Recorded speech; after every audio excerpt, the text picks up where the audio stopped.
Well, well, well.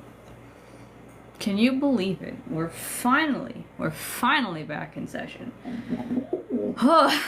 It feels good to be back. It feels good to be back on top of other content outside of writing books. Let me tell you something. As much as I am a writing girly, and as much as I really deeply enjoy, making up all my stories and stuff like that, I'm so burned out on writing. I need to do anything else. But finally I can get... Hi, Beeb.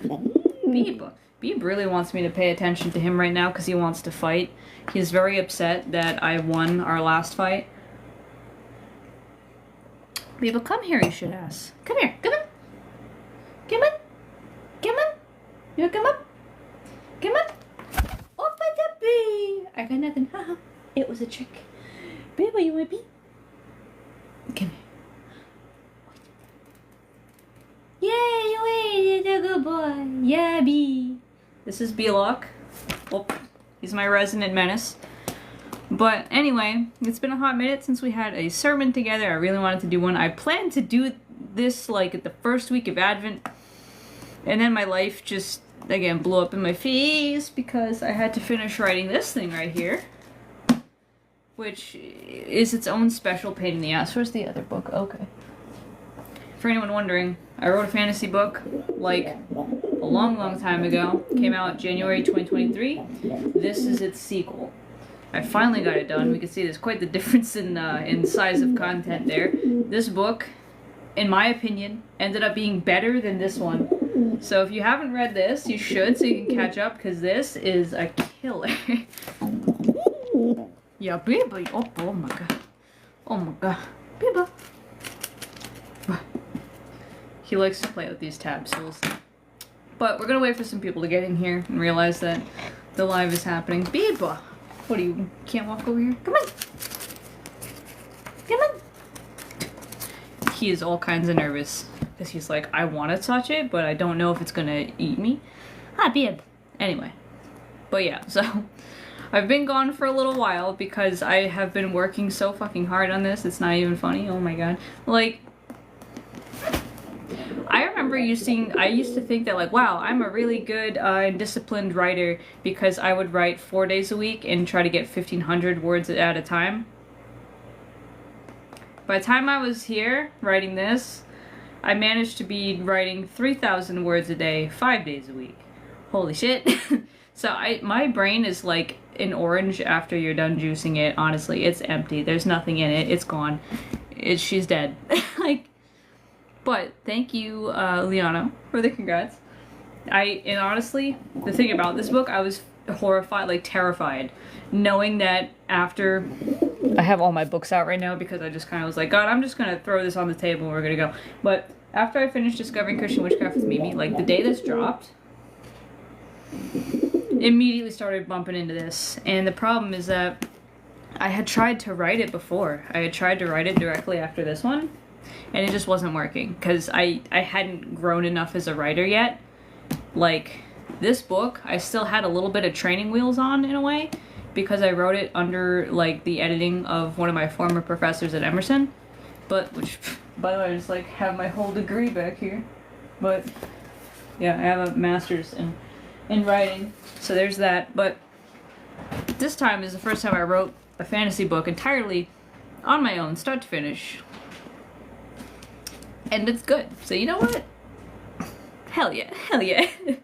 But anyway, for folks that are just coming in, now that I've kind of gotten that out of the way, we are starting back up our sermons for Christian witches, which is really just, hello, bitch, is a space where, you know, if you, I don't know, if you want to, hi, all my thoughts, because I keep seeing Instagram notifications from Theo bro shit asses. Every now and then I have to turn off my Instagram comments because, like, every unwashed 14-year-old boy thinks they know more about theology and it's just annoying. What are you squaring up for? What? Oh, look at him. Look at him. Look at this violent, heinous little shit. Look at him. Oh, no. No, no, no. Okay. He's not even walking away. He's still biting me. Stop it. But anyway. all that aside, someone mentioned the tarot planner though. By the way, guys, I don't know if you know this, but I also made an entire spiritual planner, which is really, really cool. If you guys like to, you know, have spaces to write down, like, you know, your tarot spreads for the day, and also have some space to think about, like, you know, the moon phases and plan out, like, what kind of rituals you want to do for that. This is still available on Amazon and on Lulu. If you check the link in my bio, it'll tell you exactly how to get it. It'll say Christian Witch Planner still available, and it'll show you everywhere you can get it on Amazon, Lulu, or from my website as a digital print PDF. The cheapest option is definitely the PDF, and that is, like, honestly a really good one, because if you're someone who doesn't like a bound book, if you're someone who likes a binder and you want to print it out, you can do that. Or you could just use it on, like, a laptop, like a tablet. Like, I have, my laptop has a pen function, so you could easily do that. It'd be really, really good. So. Hey, thank you guys for grabbing it. I'm also really excited, like, ooh, this is the one I use right now, and it's a good one, like, don't get me wrong, like, I currently use Rituals, which is, like, just a very general tarot planner. It's, like, not any specific religion, and I like it, but I just got halfway through the year and I was like, I want one that's both more specific to my faith practice and also doesn't cost this much money.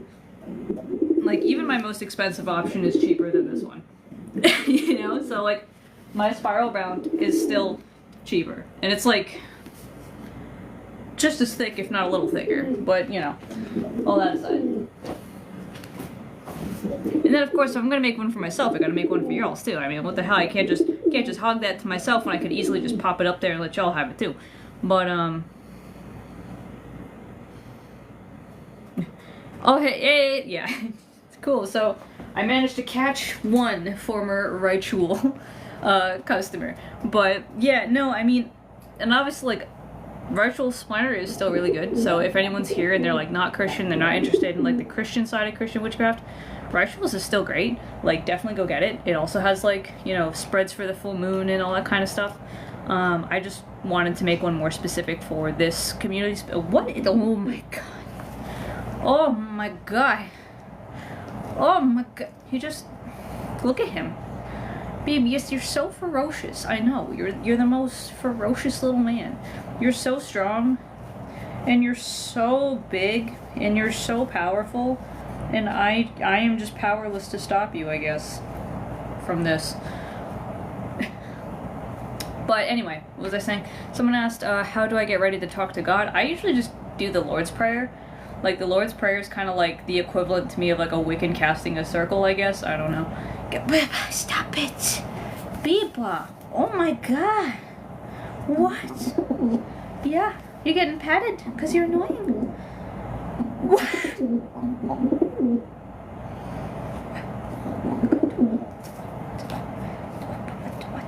Oh, why are you slapping?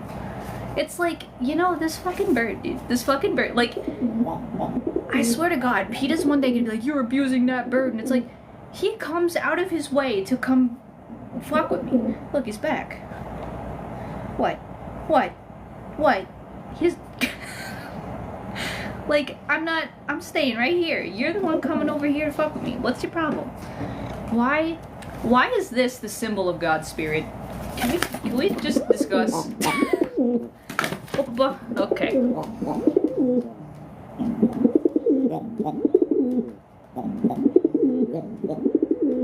Oh, thanks, Finding Joy. I appreciate that. I'm glad it could help. But... So excited. Yeah, it's been a long time since I've been live. I have to get back into this. I love going live. It's really fun to just chat with everyone, but, like... Oh my god. I gotta, like, shut off, notifications on Instagram. Well, you know what? Actually, I'm just gonna... You know what? I'm just gonna let them fight it out.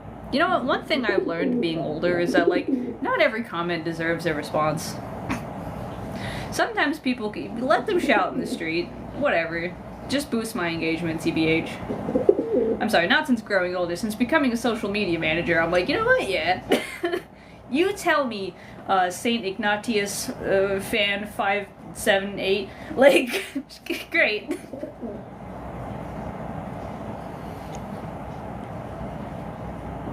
Oh, thanks, Mr. Crow. I appreciate that. Biba, please. You are the most awful little man. Oh my god. But interesting, Christian witchcraft doesn't contradict the Bible in any way? Honestly, no. Because the stuff that we call witchcraft today is quite literally just like how religion used to be operated. In fact, in discovering Christian witchcraft, we actually do talk quite a bit about what the Bible's actually talking about when it mentions witchcraft. There were very specific ways in which to do magic, and ways in which not to do magic. Let's think of it this way. To say that like all witchcraft is inherently bad is like to say that fire outright should be banned, right? Like, think of it this way. Back in the day, everyone was using fire.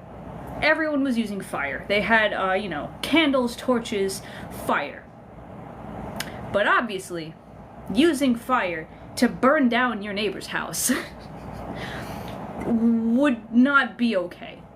So if fire is analogous to witchcraft, everyone was using some kind of magic because that's how you operate religion, right? That's how you receive revelation from your deity. That's how you request and experience miracle. That's how you do all these things. When you use the magic to hurt people for no reason, now you're running into trouble, right?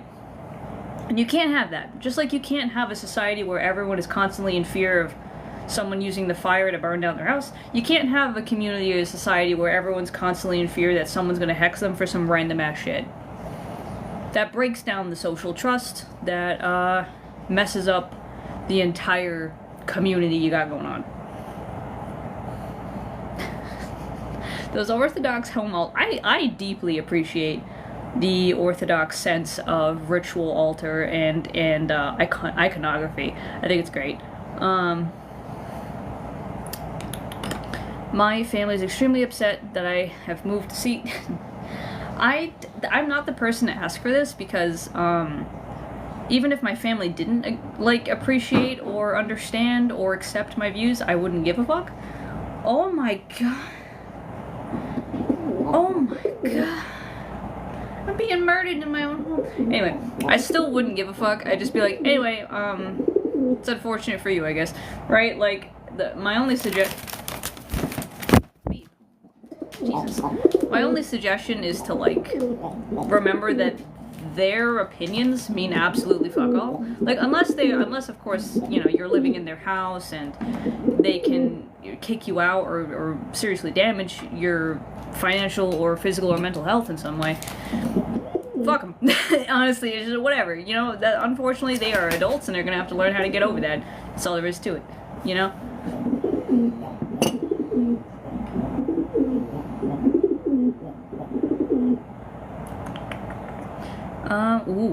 Ooh, Pentecostal revolution through the Appalachians. That sounds incredible. Pentecostal is another denomination that has me like, y'all know you're doing magic. I know y'all know, but you'll tell me you're not. But anyway. Orthodox Christian but still interested in witchcraft. Oh my goodness, if you're Orthodox, you basically got half of it built in. I'm not gonna lie to you. As a former Catholic, if you are Orthodox or Catholic, you have like half of it built right in. You already have the sense of ritual, the sense of communion, the sense of, you know, intercession and all these other things. You are already halfway there. Trust. Have you talked to God about Luigi?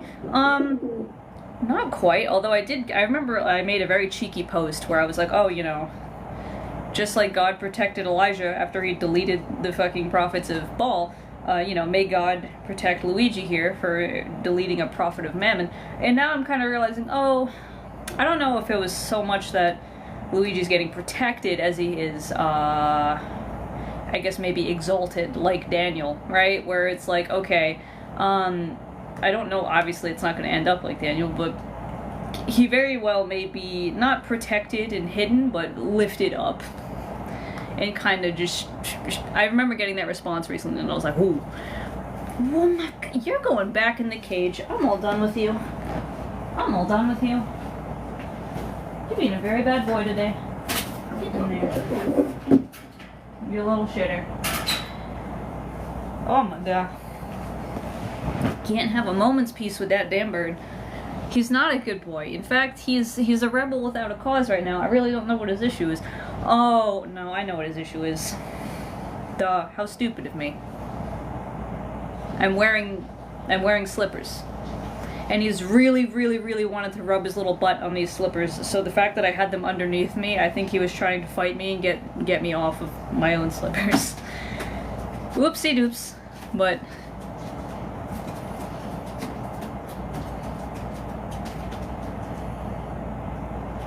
anyway, do I believe in any other pantheons or deities? Yeah, I mean, yeah, I believe all of the gods exist.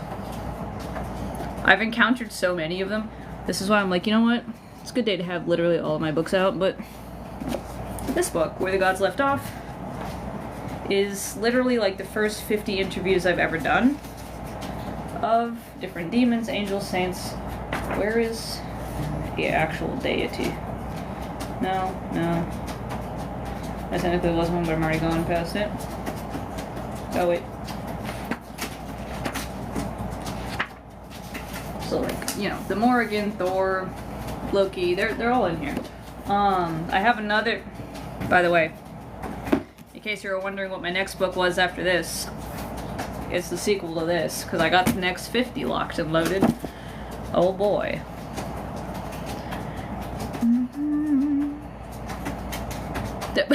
Just turn on my blue sweatpants. Like, with these animals, bro. What is... Like, Belok is a fan of anything bottle-shaped. He also really likes to spell. He loves to spell. But now he's, like, having a panic attack because I have put him in jail.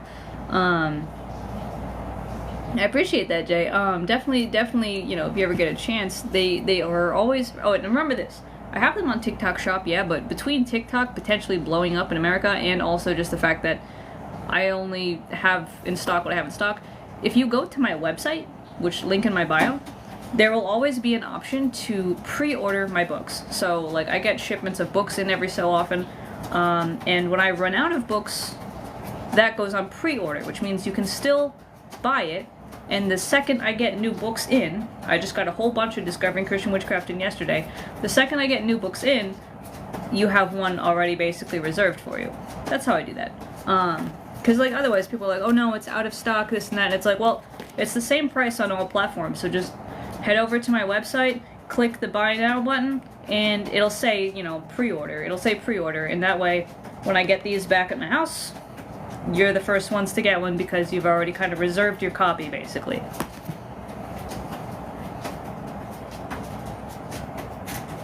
Oh no, you're not annoying, bro. I do eventually have to get started with the actual sermon part, but first half hour is nice to just kind of chat. We haven't talked in a while. It's good to catch up. I've been drinking this coffee since 11 a.m. It's now like 3. I can only drink the coffee quickly if there's milk in it. If it's black like this, can't. Working on this coffee all damn day. But anyway. Stop inviting me to whatever freaking podcast bro talks y'all are going to, I swear to God. Anyway, can a person have a tarot reading in a dream? I mean, I don't see why not. Anything can happen in a dream, really. Did I make it to church? You sure did. We haven't started yet. We haven't gotten to the sermon yet, so you are here on time. And also, remember, if anyone has to leave early, if anyone's coming in late, I will be re-uploading this on my YouTube. Just pop on over there, subscribe while you're at it. I talk all kinds of stuff about goofy Christians and Christianity in general, witchcraft, Christian witchcraft, all kinds of fun stuff. But anyway, it has been a while, Michael. It has been a hot minute, and I'm finally back in the space that I can do this. I'm not drowning under work. This quarter 4 here, September to December, has been insane. It's been brutal. It's been so hard. Yeah, Juliana, you can be wherever you want to be. This is the purpose of it being a digital live sermon. You can hang out wherever you want to hang out. What kind of witchcraft do you practice other than worship and kitchen witchcraft? I mean, it's a lot of ceremonial magic at this point. It's a lot of meditation, more like, rather than just kind of bibbity-bobbiting over a pot of spaghetti anymore, I'm doing a lot more sit-down ritual, a lot more like concentrated, like almost ecclesiastic type ritual. So it's getting a little bit heavier, but also a little bit more. It's a lot. How to acknowledge deities if the Bible says there's one God? Well, the Bible doesn't say there's one God. I mean, it does sometimes. There's a couple prophets who are like, there can only be one, but like then, and the same breath, another part of the Bible is like, oh yeah, God's actually just the best of all the gods. Like, think about it this way. God wouldn't need to tell you to put no other gods before him if other gods didn't exist. That would be kind of redundant. And Psalm 82 literally has God telling other gods, hey, y'all suck, so eat this L. The end. Like, especially during a time when everyone was exiled to Babylon, they had to contend with the fact that other people's gods were, like, pulling through for them, and theirs was not, you know? So.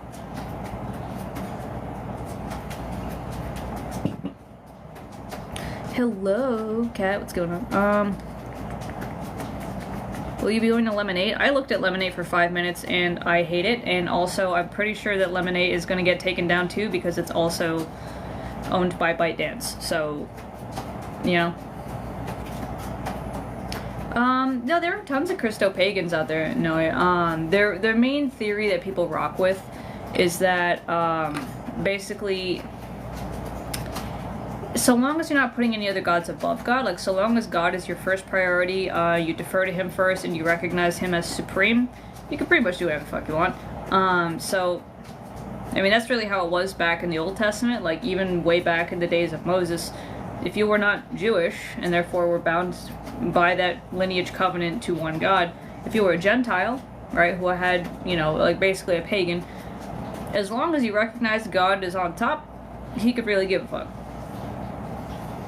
I do have Blue Sky. Yes, I have my Blue Sky. Link in my bio has all of my socials right up at the top. How can I be a Christian and a witch? By believing in Christ and doing witchcraft. I did my Advent wreath by my... Oh, yeah. Yeah, I have my Advent wreath up there as well. Let me flip my... show y'all up there. You can't really see it, but it is up there. It is up there. So I got the 2 candles up already. I got my Winter Santa and my little nativity back there, but that is 2 candles. On Sunday, the 3rd goes up, so that'll be fun. But yeah, my church was like, hey, would you like to make one?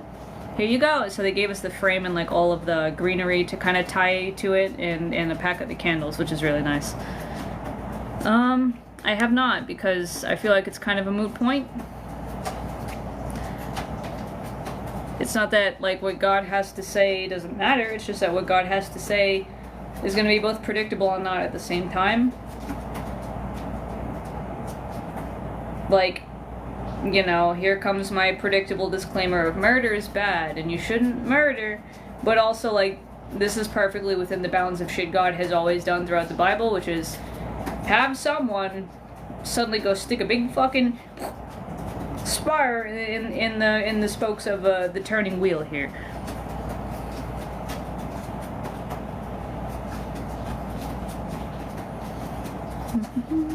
So divination with God does not... No, I mean, I'm gonna ask this with love, but why would that be the case? Why would divination with God break my trust in God? I'm just trying to, like, understand. There's got to be something else to this question, because I think I'm just getting confused as to what you mean here.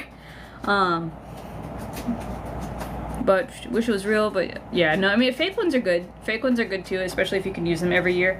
Right? So like, it's also pretty sustainable. This one, like, I have the wire frame, and now it's like I gotta go buy the little wires to tie things to it every year and like all that kind of stuff. But you know. So long as you're not getting a brand new plastic one every year, that's fine. Someone told me it breaks the trust because you don't trust him blindly. God himself doesn't want you to just trust him blindly like that. By blindly, they mean... No, what the fuck?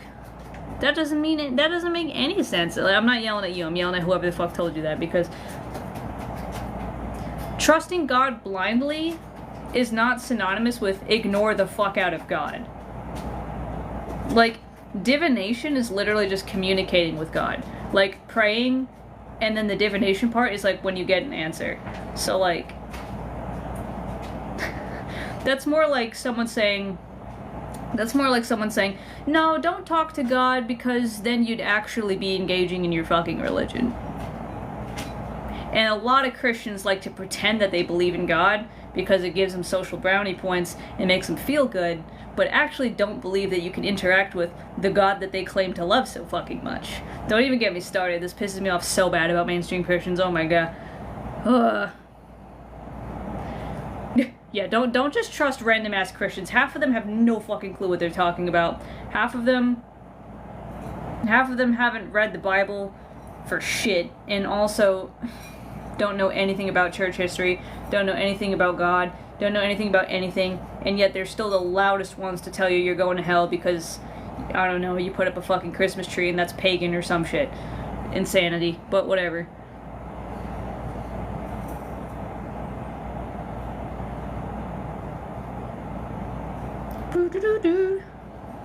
Hello. Catching up over here. Oh, Michael asked what's the weirdest interview I've ever done so far. Honestly, the weirdest one? I don't know. All of them have been pretty unique in their own ways. I would probably say the interview with the evangelical egregore was like the most insane. But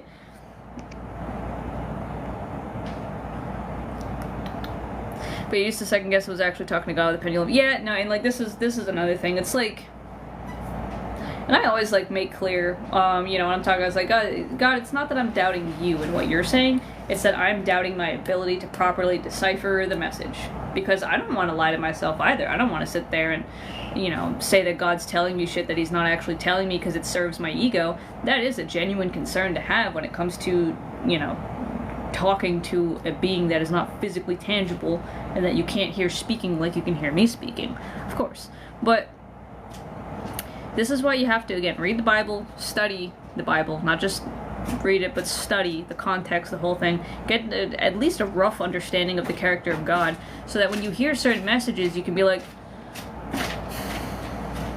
sounds like bullshit to me, right? So, like, ever since getting more rock solid understanding of like how God will talk, and especially ever since recognizing the fruits of the Spirit that have come about from my following of this God, yeah, I'm pretty rock solid that I know who I'm talking to and how to identify who I'm talking to. So, but it requires a lot of self-trust to do that, and that's what's really hard.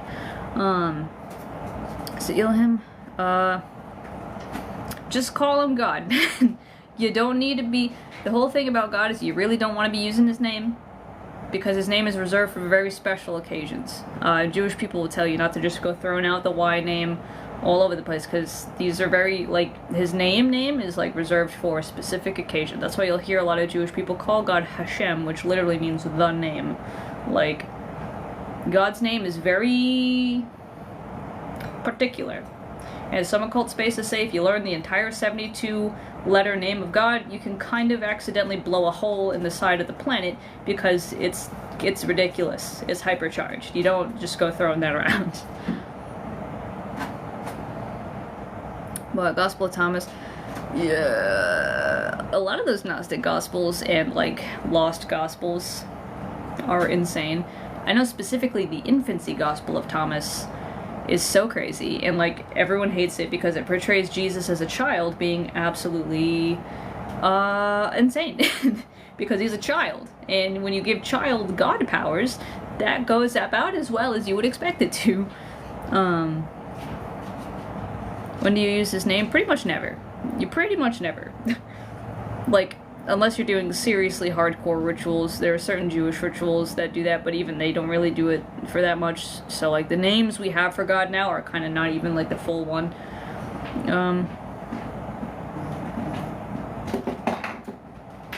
Churchill, we lost the privilege to call God by his name when Adam and Eve betrayed God. Not quite.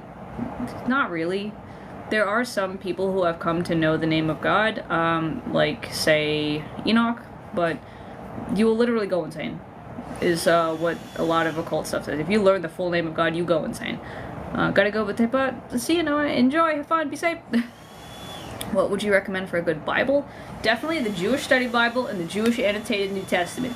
These two are such powerhouses of academic scholarly information from the actual people who originally were dealing with this God. Like, obviously Jewish people don't have the New Testament. They don't have Christianity. The New Testament is Christianity. But still, it's Jewish scholars going through and saying, hey, yeah, oh, by the way, this thing Jesus is saying, this is a reference to this thing in Judaism. This thing that Jesus is saying, yeah, this comes from Judaism. This thing that Jesus is portraying, this is a Jewish value. Because you can't really understand fully Christianity unless you understand the tradition that inspired it and that it came out of, which is Judaism. Talk about working with Lucifer as a Christian witch. I have so many thoughts these days about this. But, in essence, I haven't spoken to Lucifer. I'm in that part of the little cliff-off thing where I'm just sitting here, like, twiddling my thumbs, waiting for my ass to get clapped by whatever fucking demonic cosmic lesson is coming. But, you know. But working with Lucifer is very much a struggle in that, like, everything you think you know just gets kind of challenged and broken apart. Is Lucifer just Samael, or are they separate entities? In my experience, they are different facets of a being. Because Lucifer is a title, Samael is a name of an angel of God. And it really does kind of seem like Samael, when he takes off one mask of the name of God he's been given and puts on another mask, or at least puts the Lucifer mask on over the name Samael, it shifts how he operates. It shifts his function. It shifts his energy. Not quite so much his appearance, really, a little bit. But it shifts a lot about him. And it's like... This is gonna be so fucking stupid, but if you've seen Pokemon Destiny Deoxys, and you've seen the fucking Pokemon Deoxys itself, and how it goes into defense mode, and attack mode, and regular mode, it's kind of like that. It's kind of like that.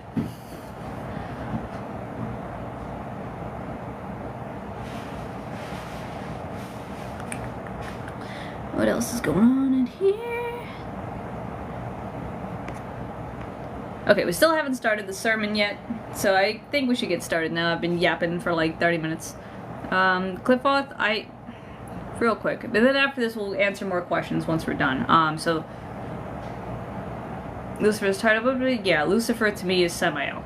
But last question about the Cliffoth and then we'll boop, boop, boop, moving on. But basically, Cliffoth is something that technically stems out, so, okay, oh my god, how do I even start this? In Jewish mysticism is a thing called Kabbalah, and in Kabbalah it deals with the Sephiroth, which are these 10 kind of spheres of the tree of life. This is Jewish mysticism. This isn't something that really people outside of Judaism should be touching.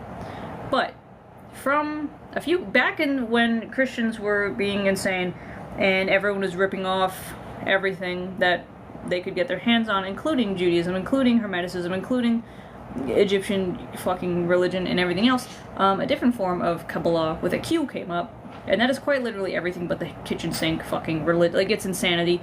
But these people started kind of taking one thing from Kabbalah, the Cliffoth, which are like the ugly demonic outer husks that the Sephiroth came out of, and they started developing that theory of how to work with that the same way that Jewish mystics were working with the Sephiroth. So, just like Christianity came out of Judaism, but is now its own entire rodeo, so too did the Cliffoth come out of Jewish mysticism, but is now its entire actual insane separate rodeo. And basically the whole point is that you just deal with the demonic forces, you deal with the darkness. It's a lot of basically really complicated shadow work that just kind of tears down a lot of old illusions and helps build yourself back up in a more adversarial and stalwart position in this world, I guess. You're gonna need to read the actual Bible, bitch. I already wrote a book about it. See you later. What the fuck? Ugh, I'm so tired of y'all. I'm so tired of y'all. But anyway. No, don't worry. And this is another thing. As we get started in the sermon now, don't pay attention to these kinds of people. fuck them. Honestly, let them cry, let them pout. When they realize they're not getting any attention, they'll fuck off. That's all you gotta know. But anyway, so... Great, cool. Now that we're all set, let us ring the bell. Oh, there goes Biba.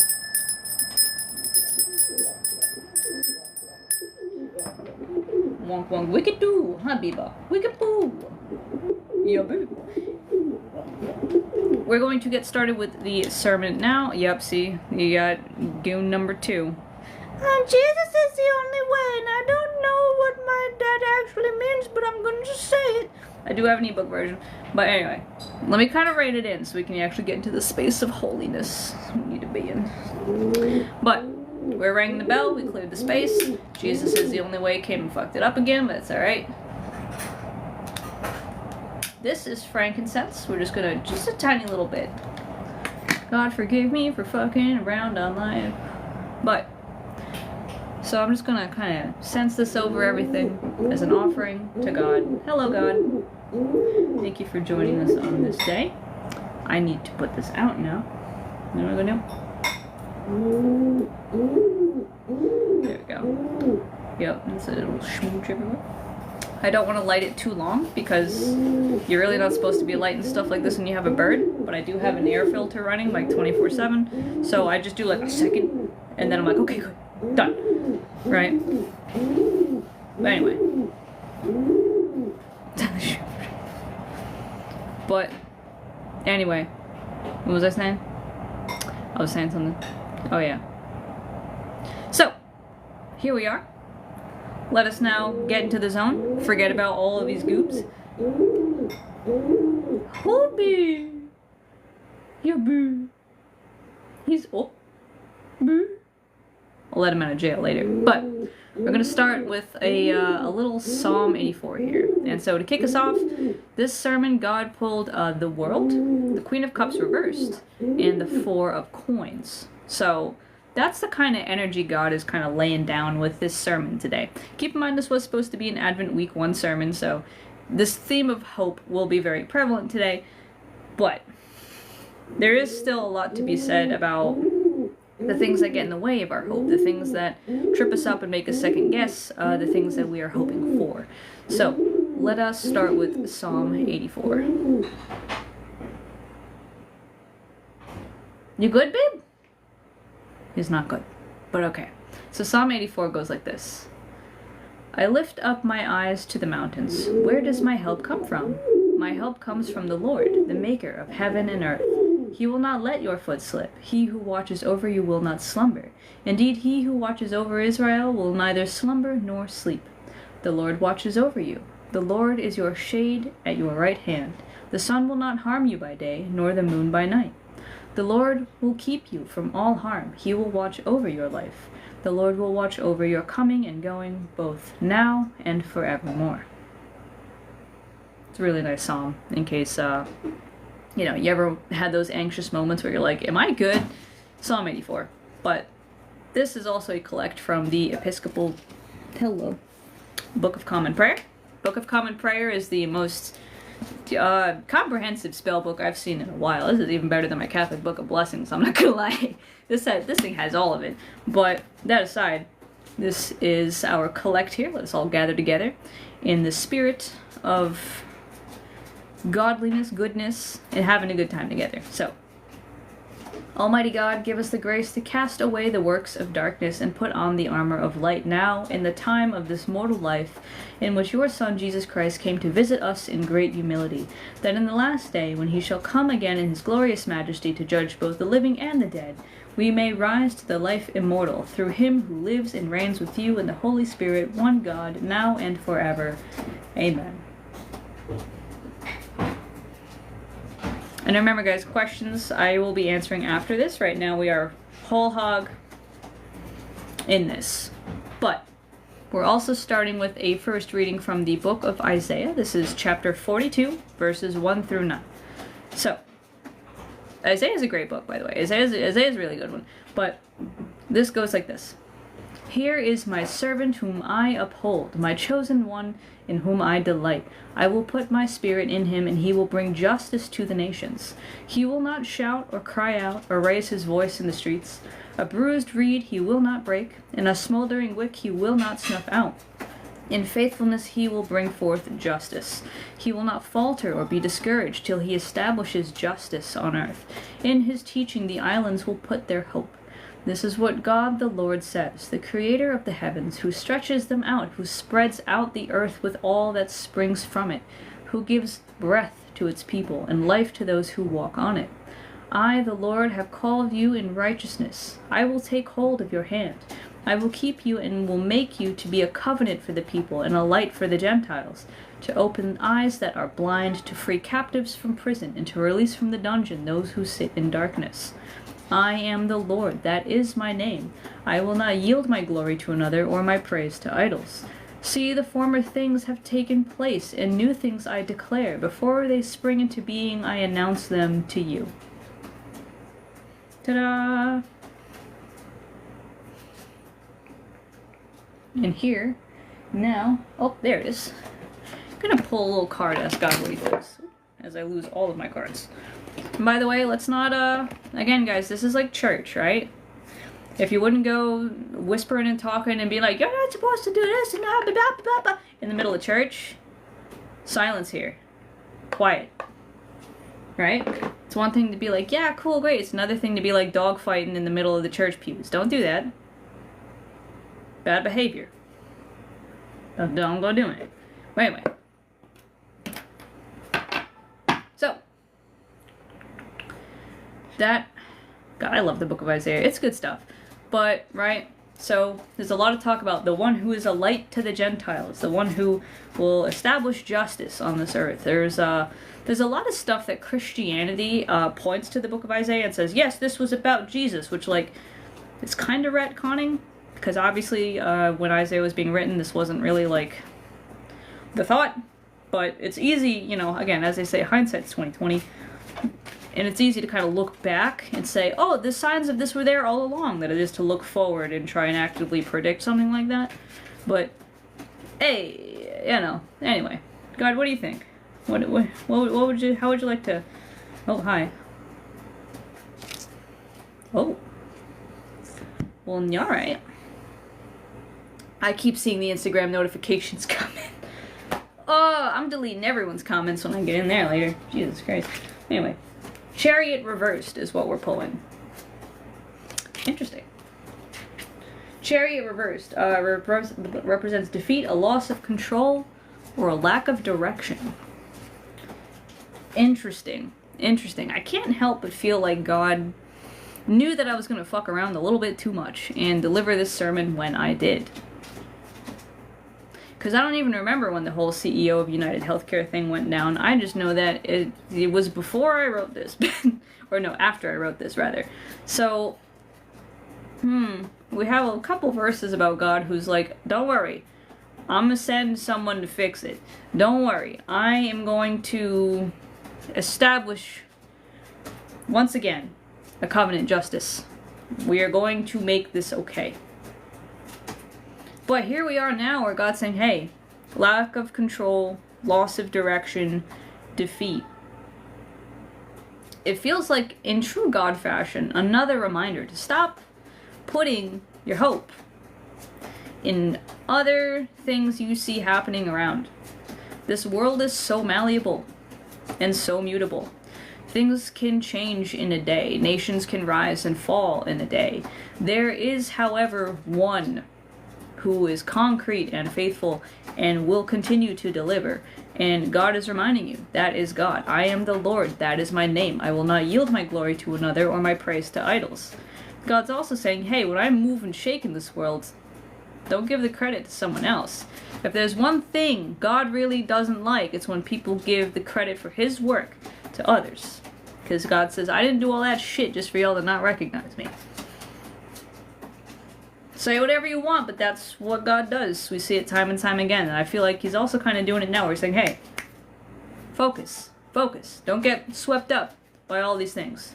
Pay attention to the energy that's moving. But don't get so caught up in the details. Don't get so caught up in the specifics of was it this person, that person, who fucking cares? The point is that it's happening. The point is that it's moving. The point is that the current is sweeping by you. Are you going to get in that river? Are you going to go down and get that baptism? Or are you going to sit there wondering, waiting, and trying to see what the exact spot of water is that you should be paying attention to as it floats right by you? So, hi God. God immediate frame 1. God's like, it's been a while, bitches. Don't forget that I'm here. I'm like, whoop. You know what? Fair enough. Fair enough. And in that thing, this is that energy we're talking about, right? This is why we're starting with these Psalms and with Isaiah here, right? When I say, oh, you know, in Isaiah, or well, when Isaiah says, oh, God's going to send the one, if the first thing you thought of was our friend Luigi here, God has not only sent many over time, but of course in Christian theory, he's sent the one already. Beyond that, though, what's important right now, again, is that energy. It's not the ember that people remember. It's not the little spark. It's the flame. It's the inferno and the blaze. But sometimes you just gotta get that little spark going. No one thinks about the spark after. They only think about the blaze. Are you going to be part of the blaze? Are you going to be part of the overall burn? Are you going to contribute the wood for the fire? Are you going to do something that's going to keep this fire burning after that spark has landed on the fire starter? God is kind of taking us to task right now. The light of hope is also a light of deep, deep, deep change. Is a light that will erase everything as much as it will provide fertile ground to rebuild things again. And that's kind of the point of a forest fire or a brush fire, is that the fire consumes all of this old brush, leaves ash in its place for new growth to come back up without being choked out by the old stuff sitting on top of it. So, right?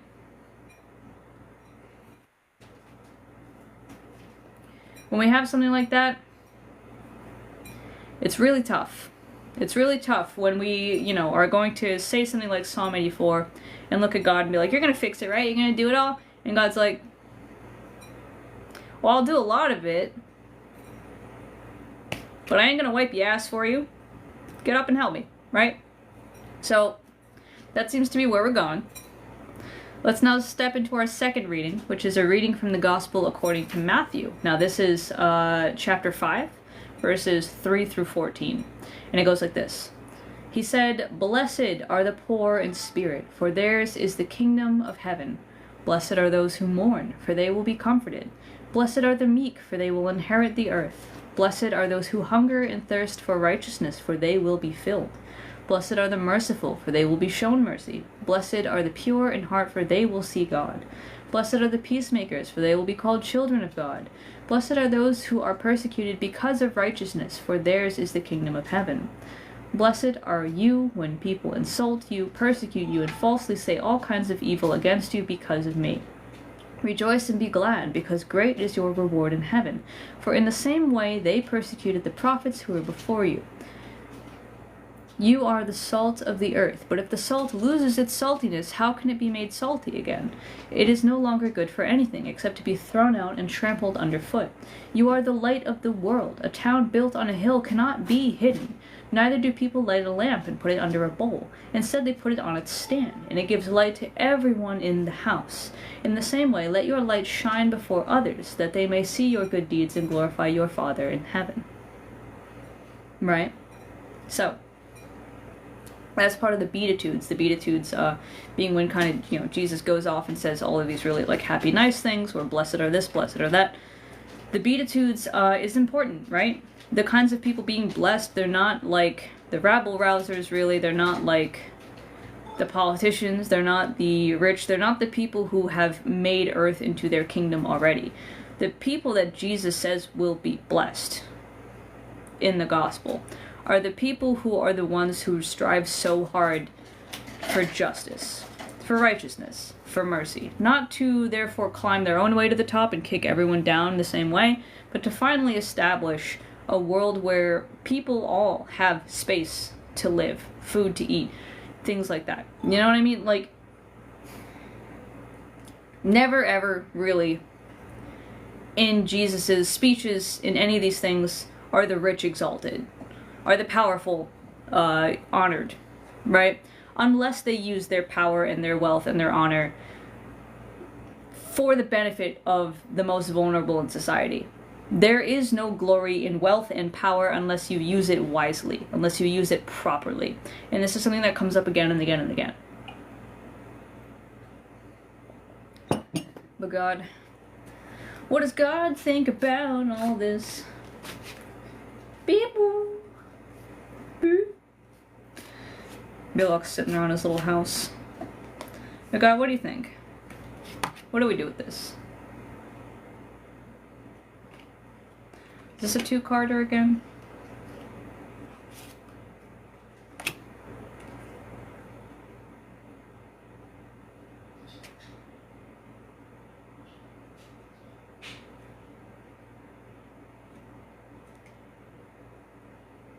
Okay. Flipping around too much, but I think this is actually a three-carder. We're getting a full three-card spread right now. What's up?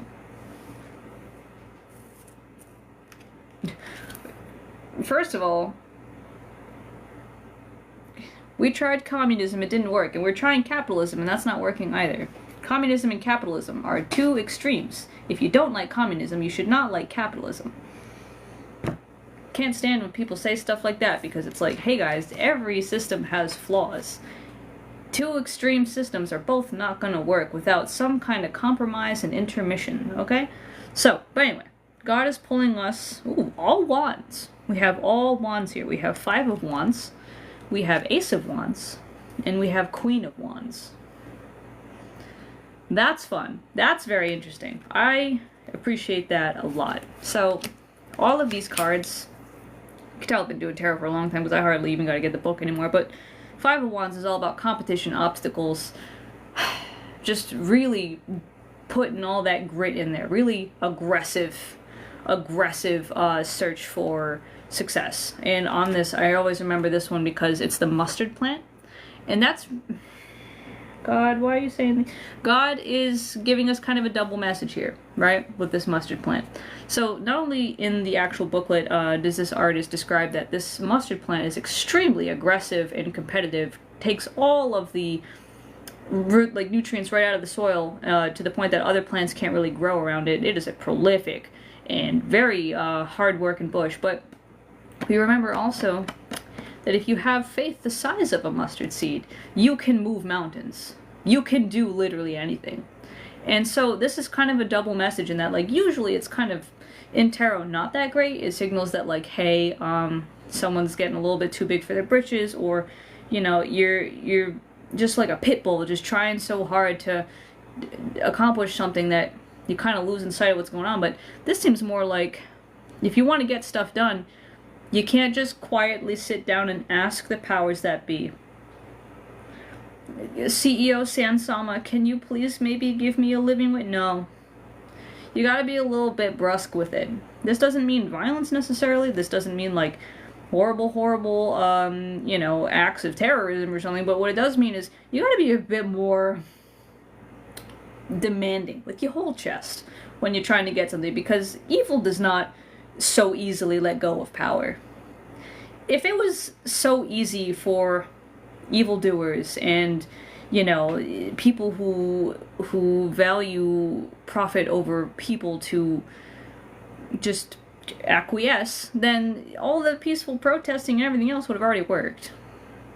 The world wouldn't be this way, because the second something would happen, people would say, hey, that's not right, and it would just stop. But obviously it doesn't stop, so you have to be a little bit more saucy, a little bit more in people's face, a little bit more brave, really, is the thing. Because no matter what happens, the second you start getting loud and uppity in the face of unjust power, you put a target on your back.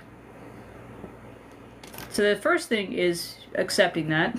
The second thing is understanding that this is all not new, but not known right now, right? We've seen it time and time again in history that stuff like this has happened, so that's why I say it's not new. We've seen the French Revolution, we've seen all these other kinds of revolutions throughout time. This whole thing we're seeing right now is not new. It's a cycle, like everything else. But just like the growth of a rose is a cycle, right? From seed to bush to bloom, back to seed to bush to bloom. So too is this opportunity a cycle. We're back in here. We're ready to start over, start fresh, get creative, get passionate, and get moving. Take all of this spark that we've been given and grow it into an inferno. And lastly is Queen of Wands. Queen of Wands is... she's the queen. She is one who has worked so hard. These are the fruits of her labors. She's someone who is confident and powerful and bright. She's someone who has spent a long time understanding who she is in the world and where she fits in it, and doesn't use that to mute herself, but instead plays exactly to that and uses that to make change. She doesn't sit there content with less than she knows she deserves. And so if you put all these together, we have very much a picture of a new beginning, especially in the way of creation, passion, drive, power. We have the need to be way more upfront with the change we demand. And we also have a call to remember who we are, what our strengths are, and how we can best use our strengths in our communities. So that's the first time I think God's pulled out 3 cards in one of these. But I definitely think he very much wants you to know, right? As we have in this gospel reading, right? You are the light of the world, and people don't hide a light under they don't hide it. That's useless. What is being the light of the world even going to do for you if then you sit there and hide your flame away? You put it up. You hold it up so everyone can see it. This is not the time to sit there quivering and saying, oh no, this is so spooky, and what am I going to do? This is definitely the time to say, what am I going to do? What can I do? Right? Not all of us can throw away our entire lives and everything we've ever worked for to make a statement like our boy Luigi did. But what we can do is still very powerful. What we can do to protect ourselves and our loved ones is still a lot. There are shades of gray between the white and black that is do nothing and go crazy, right? So decide what shade of gray you want to be, right? Genzi will crash out. Which, you know what, again, maybe it's time to crash out a little bit. I don't know. Because apparently, when you just sit there being like, oh no, daddy CEO, please no, don't be mean to me. That doesn't seem to work. Do it. We've let people get a little bit too comfortable with worldly ideas of power, to the point that they've forgotten what real power is. This deck is the Marigold Tarot. I have a bunch of different decks, but this is definitely one of my favorites. And it's especially sentimental because my boyfriend, who is agnostic, doesn't believe in any of this. He saw this on Kickstarter and funded it so that I could be one of the first to get it as a complete surprise. And that is why did I say boy? I'm so used to, it's been 13 years of saying boyfriend. He's not my boyfriend anymore. He's my fiance. But whatever. Anyway. All that aside. So, yeah, God is telling us it's time to kick ass a little bit. A little bit, you know? Thank you guys. But he's agnostic, so he doesn't believe in any of this stuff. So let's get into our third reading now. This comes from the letter of Paul to the Colossians. So this is Colossians chapter 1, verses 9 through 14, and then 24 to 29. It goes like this. For this reason, since the day we heard about you, and by heard about you, Paul is saying, like, since the day we've heard about the church in Colossia, we have not stopped praying for you. We continually ask God to fill you with the knowledge of His will through all the wisdom and understanding that the Spirit gives, so that you may live a life worthy of the Lord and please Him in every way, bearing fruit in every good work, growing in the knowledge of God, being strengthened with all power according to His glorious might, so that you may have great endurance and patience, and giving joyful thanks to the Father, who has qualified you to share in the inheritance of His holy people in the kingdom of light. For He has rescued us from the dominion of darkness, and brought us into the kingdom of the Son He loves, in whom we have redemption, forgiveness of sins. Now I rejoice in what I am suffering for you, and I fill up my flesh what is still lacking in regard to Christ's afflictions, for the sake of His body, which is the church, I have become its servant by the commission God gave me to present to you the Word of God in its fullness, the mystery that has been kept hidden for ages and generations, but is now disclosed to the Lord's people. To them God has chosen to make known among Gentiles the glorious riches of this mystery, which is Christ in you, the hope of glory. He is the one we proclaim, admonishing and teaching everyone with all wisdom, so that we may present everyone fully mature in Christ. To this end, I strenuously contend with all the energy Christ so powerfully works in me. You know, I've really come to appreciate Paul. I've really come to appreciate Paul so much. The stuff Paul has to say is like, especially the more you get into mysticism and into Christian witchcraft, the more you're like, Paul, man, you were spitting. You had damn. Right? But thanks everyone for the congratulations. But anyway, so the biggest things to me, right? The mystery that has been kept hidden for ages.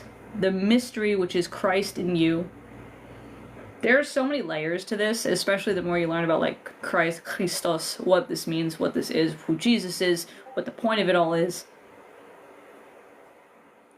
And also, again, that last one. To this end, I strenuously contend with all the energy Christ so powerfully works in me. There's, you know, it's really easy, especially, I think, the lie of the ego, to fall into the lie of the ego. This idea that, like, we are such individuals, and we are such distinct, separate people, and I want to stay being me. Me, me, me. But in reality, like, a Christian witch gets her greatest power when she realizes that actually, not only is her will kind of not really important in the grand scheme of things when it comes to God's will, but that her will reasonably should be God's will. Right? It's not so much that like, oh no, I must deny myself everything. That's the first step, is to break your attachment to the things that you want and your identity and your sense of self separate from God. This is the first step. The second step is to then come in such full alignment with God and His will and His goals and His vision that you are ready to make the world God wants made. You are ready to help this intangible being, this non-physical being, manifest physically the glory of the kingdom of heaven. He put that kingdom right here. It's right here. As Jesus himself says, it's not in the air, it's not in the ocean, it's not in the mountains, it's right here. You already have it. Your job now is to help bring it forth and manifest it in this world. And there is nothing more powerful than knowing that not only are the things you're fighting for right and good, but that the things you're fighting for are in fact the divine way. They are the one way. They are not your own desires, but the desire of something so incredibly above and yet within you. You know, I don't even know if I'm explaining it correctly, but it's one of the great paradoxes of God. He is both transcendent above us all, and yet He is both within us at the same time, right? So, to be a Christian witch is to understand that really your identity, like, oh, your government name and like blah blah blah, yeah, okay, great, who cares?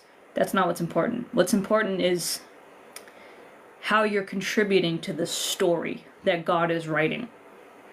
Understanding that submission to God in the weird ways we've been like given that, right? Immediately if you heard submit to God and chafed, it's because the fucking modern mainstream church has made it a dirty thing, has made it a coercive thing, has made it an exploitative thing. When in reality, to submit to the will of God means that you submit to the love of one another. You submit to the concept of love itself. You submit to a world order where all are dignified, upheld, fed and clothed and healed, where all people are in harmony. This is not a bad thing to lay down your own desires and wants to. When you realize your own desires and wants are at odds with this, it becomes a lot easier to let your other wants go. Because you realize that it's no longer this abstract, well, it goes against the will of God, whatever the fuck that means. You know what God's will is, and that is exactly what I've just said. And it's very hard to justify having any kind of earthly desire that goes against that when you know what that would do to other people. And you know deep in your heart that what is right is to love other people, right? No one wants to have a wish, a desire that hurts someone else, that fucks with someone else, that disenfranchises someone else. So when people say, you need to submit to God's will, and if they think that means anything other than what I just said, they are still submitting to their own desires and have nothing to do with God. But anyway, hey God, just realized I said all of that, and now I'm just kind of like, God, did you want to say anything? Hello? Oh, okay. We're getting a lot of wands today, because now we got 2 of wands. 2 of wands is really fun, and again, with this, I feel like I remember half of these tarot meanings because of this deck and the symbolism. This is dill. And these 2 paths, not only do they cross over in the main stem, but they have all these little branches coming out, and all these seeds on top, and dill itself is this kind of symbol of power and courage, and, you know, just audacity, basically. And all of these little paths represent all the many different ways in which things can go, in which we can travel, in which we can grow. So, this definitely feels like everything I just said, God said, but wait, remember, all roads lead to Rome, right? Everyone has their own special talents, everyone has their own special abilities, and their own special purpose in this world. You don't have, oh my goodness, hi. Just got like beamed in my head. Don't compare yourself and how you follow like the will of God TM to other people, right? You don't have to achieve these results in the same way that everyone else does. You don't have to only do the appropriate approved channels of being a Christian or doing godly things to affect this change. You have whatever tools and talents you have, and this is a harken back to our last 3 cards that we just had, right? With the Ace of Wands, the Queen of Wands, the Five of Wands. What are you made for? What is your purpose? What is your calling? What is the thing that breathes life into your soul and that you can effectively channel into a mode, a medium for this goodness? For me, it's writing, right? For me, it's education. I write, I make content, I learn, and then I chew it up and spit it back out for other people, because what I've come to learn about religion is that it exists to fortify, motivate, and inspire, right? So I was sitting there, it was only really when I started going back to church that I came to really understand this, but I always would beat myself up saying, oh, I'm not doing enough, I need to be doing more of this, I need to be doing more of that, blah, blah, blah, blah. And that's exactly what God is saying with this. No, you don't. What is your skill? What is your passion? What is something that you can throw your whole heart and soul into for the purpose of this world's betterment? If that is education, educate. If that is writing, write. If that is art, make art. If that is activism and organizing, organize, right? Like whatever that is, throw yourself into it. This is your incredible power. This is your incredible movement, right? This is something you can do for others. And yeah, tarot readings, if it's tarot readings, that is also a fantastic one. That is the direct, you are bridging the gap between the divine and the mundane. Suddenly, all the prayers people have, suddenly with tarot, they find a lingua franca in which they can be answered, right? So, whatever it is that you can do, I've learned that religion, that priest up there who does this full time as his great passion, as his great thing, it is so that this one person, this one priest, can inspire dozens of other people to find their talent and use it for these same ends, right? All of this is to continue building that community essence. In Christianity, a core value is community. You cannot do anything alone. Nothing you can do can be done as one person. You are meant to exist in beautiful fellowship with other people, with other creatives and other thinkers and other makers and other doers and organizers and all these other people. Together, it creates the great ecosystem that will make this change. Does that make any sense? I hope it does, because I just kind of went off, right? And so, see, people like H.G. Minister over here, they don't understand. They don't understand the plot. They don't understand the story. They're still locked up in the ego. They're still locked up in the details. And as they always say, the devil sure do be in those details. They don't understand the point. They don't understand the mysteries Paul is talking about. They don't understand all of these different things that are actually going to make the change that they think they're making. But nonetheless, it seems we have a very clear directive here, which is God saying, hey, are you scared? Are you freaked out at the freaking 10 years of history that just happened in the past week? You don't have time to be freaked out. You have things to do. You have talents to use. This is not the time to sit in fear, because this is a time for hope. This is the month of the darkest day of the year. The only thing that can come after that day is more and more and more light every single day. This is the time, through all of our ancestors' history, when it seems that everything is at its worst, at its coldest, at its scariest. And this is the time when the light begins to go stronger and stronger day by day. So let us all consider that as we now step into the final part of this sermon, which is our prayers to three wonderful spirits of God. However, beforehand, let's take a minute. This is our, if we were in a physical church, this would be a time where I would ask all of you to do the little peace be with you thing, right? Shake hands and all that stuff. Since we cannot do that in person, what I would like you to do is pray for one person. We've got like 32 people here. Pray for one person in this live, even if it's HG Ministries over there, to experience the empowerment and the passion to do good in this world and to do it without fear. And when you're done, you can type peace in the comments. I will do it as well.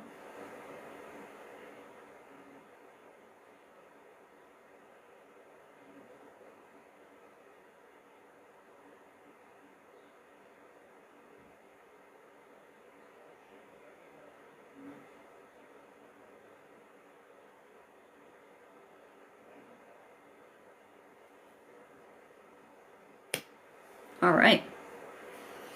And thank you guys for participating in that with me. I do think this is a very important part of this, to share our prayers for each other with our God. And even if you are not Christian and you still want to pray, that's totally fine too, right? You know, the other gods are our friends here as well. But if you are Christian, obviously you know where your prayer is going to. But wonderful. Now that we are all in the mood and we all have that peace, let us keep going. Let us keep on going. And so we will start with the Lord's Prayer. If you guys know the Lord's Prayer, come with me and say it. We're going to say it right now. It goes like this. Our Father, who art in heaven, hallowed be thy name. Thy kingdom come, thy will be done, on earth as it is in heaven. Give us this day our daily bread, and forgive us our trespasses, as we forgive those who trespass against us. And lead us not into temptation, but deliver us from evil. For thine is the kingdom, and the power, and the glory, now and forever. Amen.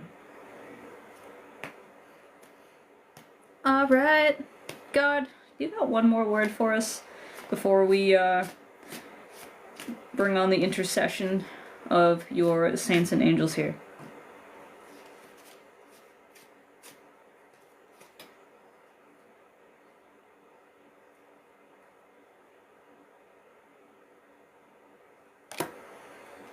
Okay. Interesting.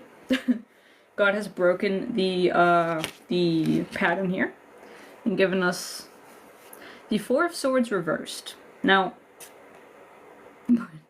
that's fine. That whatever works for you. But so Four of Swords right side up is very much like, if you remember in the original tarot, it's like that dude sleeping with like swords over him. It's very much about rest and isolation and getting away from people. But reversed, it's very much like maybe having a hard time finding rest, maybe having a hard time getting away from people, but also maybe feeling restless and like it's time to get up and get out again. Is it time for you to get up and get out? Have you been hiding under the covers for too long? Is it maybe time to get dressed and go outside? It also makes me think of that feeling you get when like you've taken too long of a nap and you just like feel worse off than when you started. God's like, get out of bed. Get out of bed. Get out of bed or you're just going to be sitting there languishing and then you're going to feel worse and you're going to feel worse and you're going to feel worse. Get out of bed. Get up. Wash your face. Change clothes. Go outside. Right? So don't let all of that energy stay stuck under your spiritual blankets. Let it out. Let it move. Freshen it up. Keep it moving. This is what God said every day. Oh boy. But, so, in true God fashion, the last thing he's got to say is a stern finger shaking. Another way you know it's God. But with that, we also have now 3 wonderful spirits are going to invoke for intercession. Intercession being right, so we ask them to put in a good word for us. The concept of intercession is very much like if you were applying for a job. Applying cold it still works, could still get you a job, but damn, if you know someone on the inside, makes it a lot easier to get what you're trying to do. So our saints here are Saint Stephen, Saint Uriel the Archangel, and Saint Therese of Lisieux. As we pray, let's lift up our hearts. We lift them up to the Lord. And so, we begin now with Saint Stephen's prayer. It goes like this. O glorious Saint Stephen, first of the martyrs, for the sake of Christ you gave up your life in testimony of the truth of his divine teaching. Obtain for us, dear Saint Stephen, the faith, the hope, the love, and the courage of martyrs. When we are tempted to shirk our duty or deny our faith, come to our assistance as a shining example of the courage of martyrs, and win for us a love like your own. We ask it of you for the honor of Jesus Christ, our Lord, who is model and reward for all martyrs. Amen. And obviously, right, none of us want to think of ourselves as martyrs the way Saint Stephen was. Saint Stephen, the first of martyrs, right there in the book of Acts, he is stoned to death for preaching the gospel. And he echoes Jesus when he says, you know, forgive them, God, for they know not what they do. But I'm not saying go outside and get yourself murked. It's not what I'm saying, especially not with this intercession. But what I'm saying is, think of the courage it takes to stay telling the truth, even in the face of everyone saying otherwise.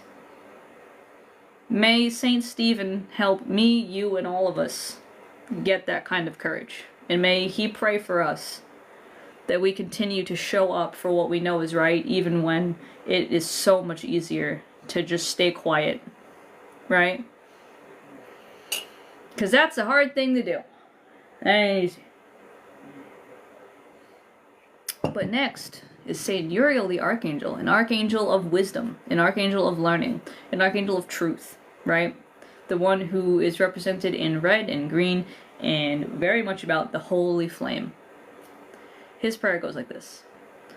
O holy Saint Uriel, angel of repentance and enlightenment, we turn to you in our time of need. We seek your guidance and wisdom, as well as your aid in persevering on the dark and stormy path.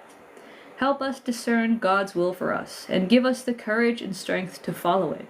Guide us towards enlightenment and understanding, and help us to see the world through unveiled eyes. Through Christ our Lord. Amen. Saint Uriel is a fantastic angel to call on if you really need to cut through the bullshit, buckle down, and get things done. He's also an angel associated with the wintertime, with the element of earth, right? With stability and enlightenment and truth and speaking that truth into being. So, Saint Uriel, one of the 4 main ones, right? Gabriel, Raphael, Uriel, Michael. A great one. A great one to have in your corner. But now, this is a really interesting prayer to Saint Therese of Lisieux. I don't know too much about her, but I do know that she definitely is yet another really interesting female saint. I knew more about her, but it's just wiped from my brain right now.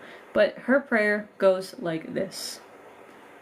O little Therese of the child Jesus, please pick for us a rose from the heavenly gardens and send it to us as a message of love. O little flower of Jesus, ask God to grant the favors we now place with confidence in your hands. that we may remember what it means to love and be loved, and that we honor the temple of our bodies as well as our minds by remembering to care for ourselves as much as we care for others. Intercede for us that we might better learn the ways of God's mercy and love, both for ourselves and the world. Saint Therese, help us to always believe as you did in God's great love for us, so that we might imitate your little way each day. Amen. Because that's another thing. Y'all, you cannot just go out there, Cavalier, and just start fighting for everyone else unless you're also willing to fight for yourself. Unless you're also willing to draw your own boundaries, set your own rules, and protect yourself as much as you're able to protect others. This doesn't mean at the expense, right? This doesn't mean throwing people under the bus, but it does mean you can't pour from an empty cup. You have to be sure that part of your resistance against an unjust world also includes resisting the ways in which the world tries to abuse and manipulate you. You are just as important. You cannot sit there trying to basically fix others while you yourself are half broken. It doesn't work. It becomes a circular problem. We can't have that. If there is anywhere you can start in your activism, start it with yourself. Start it with saying, no, I'm not going to take on more work. No, I'm not for this amount of compensation. No, I'm not going to sit here and let you get your way when it actively hurts me and mine. No, I'm not going to break myself down to contribute to a broken system. Right? It starts with saying, this is not the way. This is not how we do this. Because if everyone says that at the same time, imagine what a ripple effect that'll have. But with that said, now I also want to know. Saint Therese is a French nun.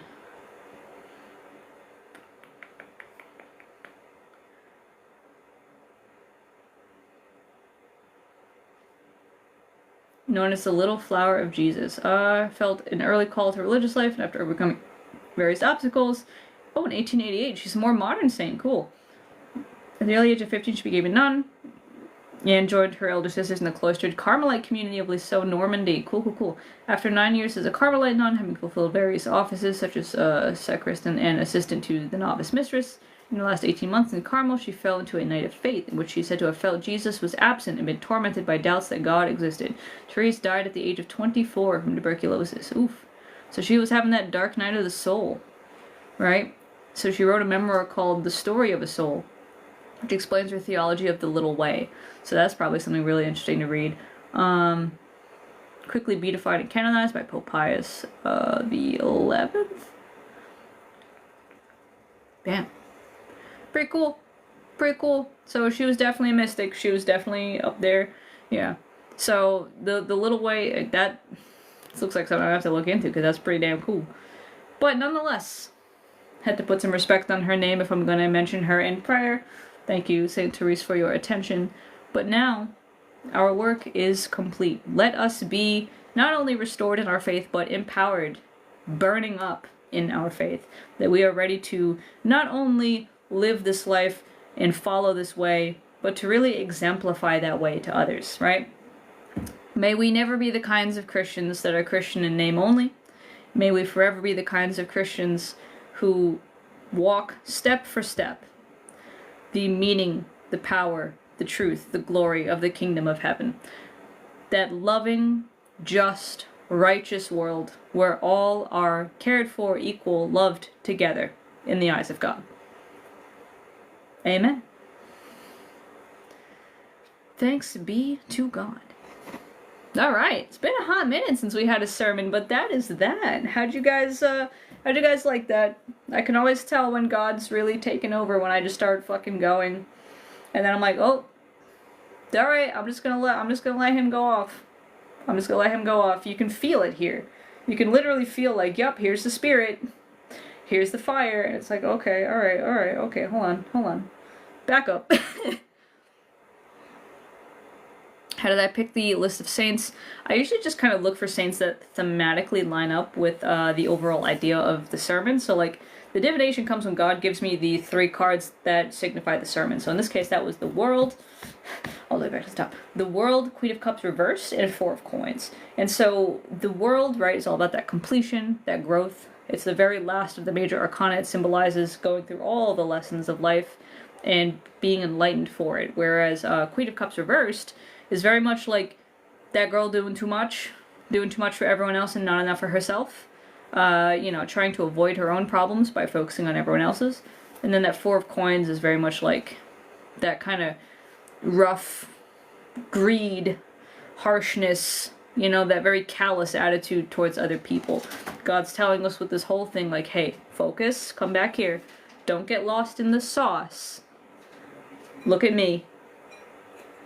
Take this energy, transmute it into something useful. Do not get lost in the media, in the stories, in the hype, and this and that. Focus, right? Okay. I'm glad everyone enjoyed that. Sometimes I get talking and I'm like, am I making sense? Is this helpful? I don't know. But good. Cool.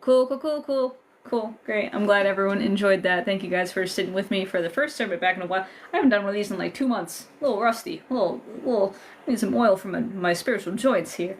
But finally, now that I'm fucking done with all of these writing projects, I can get back into the other content I like to do. Which, like, I filmed the Patreon video today, which is a little bit scattered because I had, like, an outline, but I don't like to write out my scripts word for word, really. I've done it a few times, but not only is it, like, super long and annoying to write it out, but it also doesn't give me a lot of room to, like, actually talk, you know, and actually, I don't like it to feel scripted. So I did an outline, and, like, I'm gonna have to do some editing work to make what I was trying to make, the point I was trying to make sense. Once you get the message of your tarot, do you pick the Bible verses from your memory, or are those divin? No, I just kind of, I take those core concepts, and I'm like, alright, let's start looking through parts of the Bible that have to do with these things. Like, yeah, I'll type in, like, Bible verses about hope, right? And it'll bring me up, like, one verse out of context, and I'm like, no. So then I go read the entire chapter around that verse, right? Like, I try to situate the context. If it's not quite right, you know, I move on. I find other verses that are more thematically in line with what God's trying to present, so that they all kind of line up. And that just kind of makes sense that way, because, like, I can't memorize every Bible verse off the top of my head. But a lot of times, like, you type in, like, Bible verses about hope, and, like, the most just fucking unrelated shit will pop up, and it's just like, no, these verses have nothing to, no, this verse comes from a passage about killing everyone. That's not, no, that's not what fuck, you know, so it's like, who's running this shit? No. You only stick to one translation? I like to use the NIV, like the New International Version, because it's written in plain English, and, like, I'm not trying to do all the these and thous, but I do look at sometimes different translations, especially because some of them are very telling in how they translate certain words, but, do I have a schedule? I do try to do them every other week. I haven't been doing them that way recently because I've just been so fucking busy, but usually every other week is what I try to do. And someone did ask for a card. God, is there anything you would like Rue and Riley here to know, specifically? Just for fun while we're here.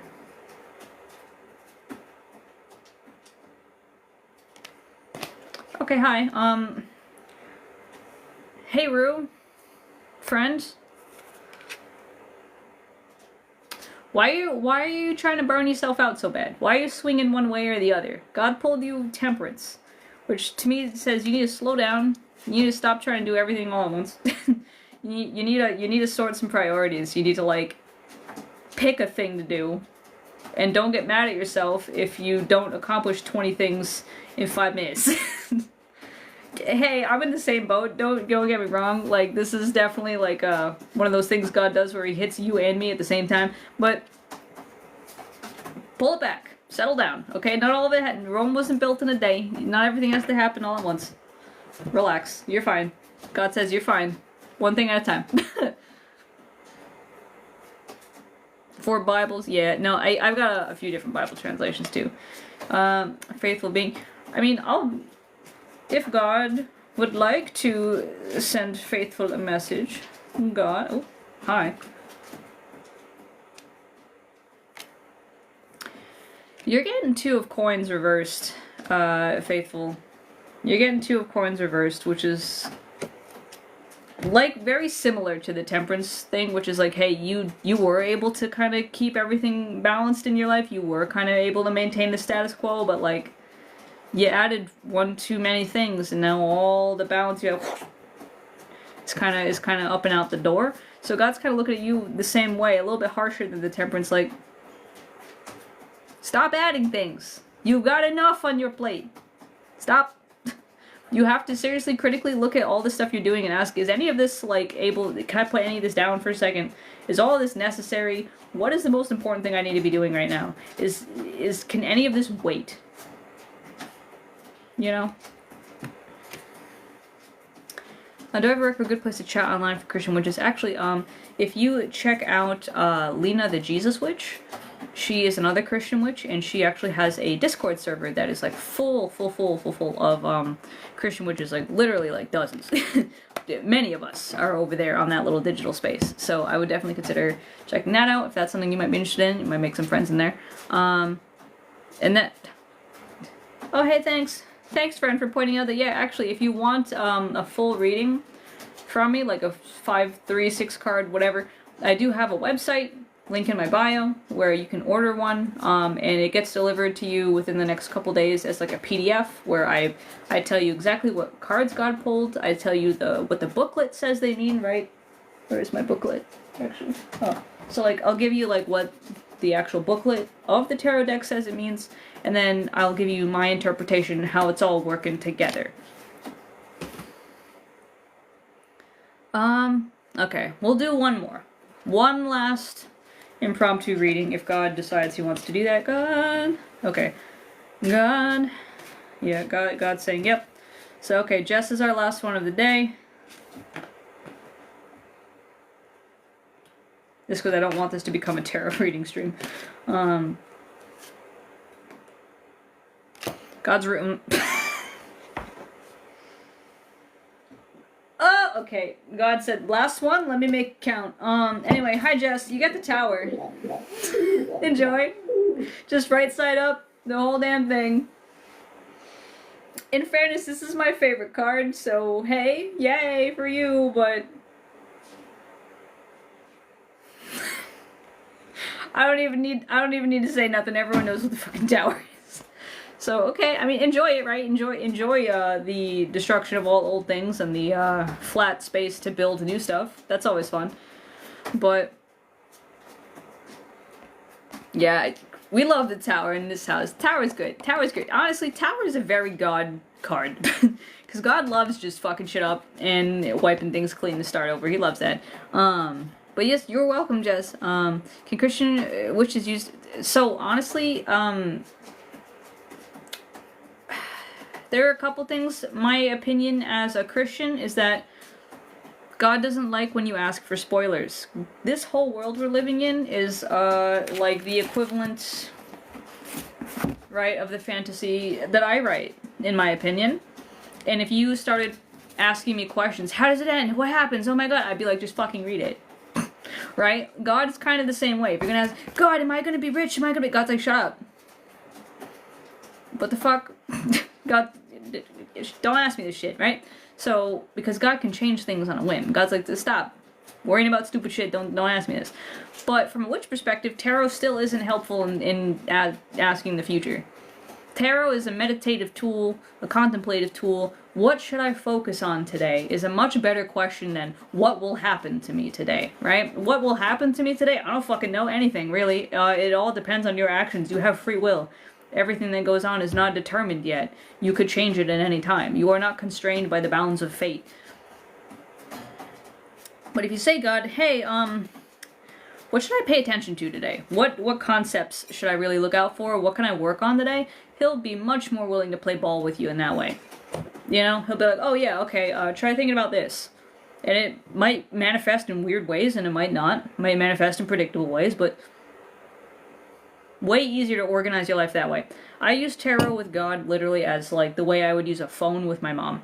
Okay? Like, I'm like, God, I can't believe this bullshit, and then I'll be pulling a card, and God's like, you know, the bullshit's half your own fault, and I'm like, Right? So this is literally a lingua franca. So if you've ever heard of the term lingua franca, it means a common language between two people who don't otherwise have any common modes of communication.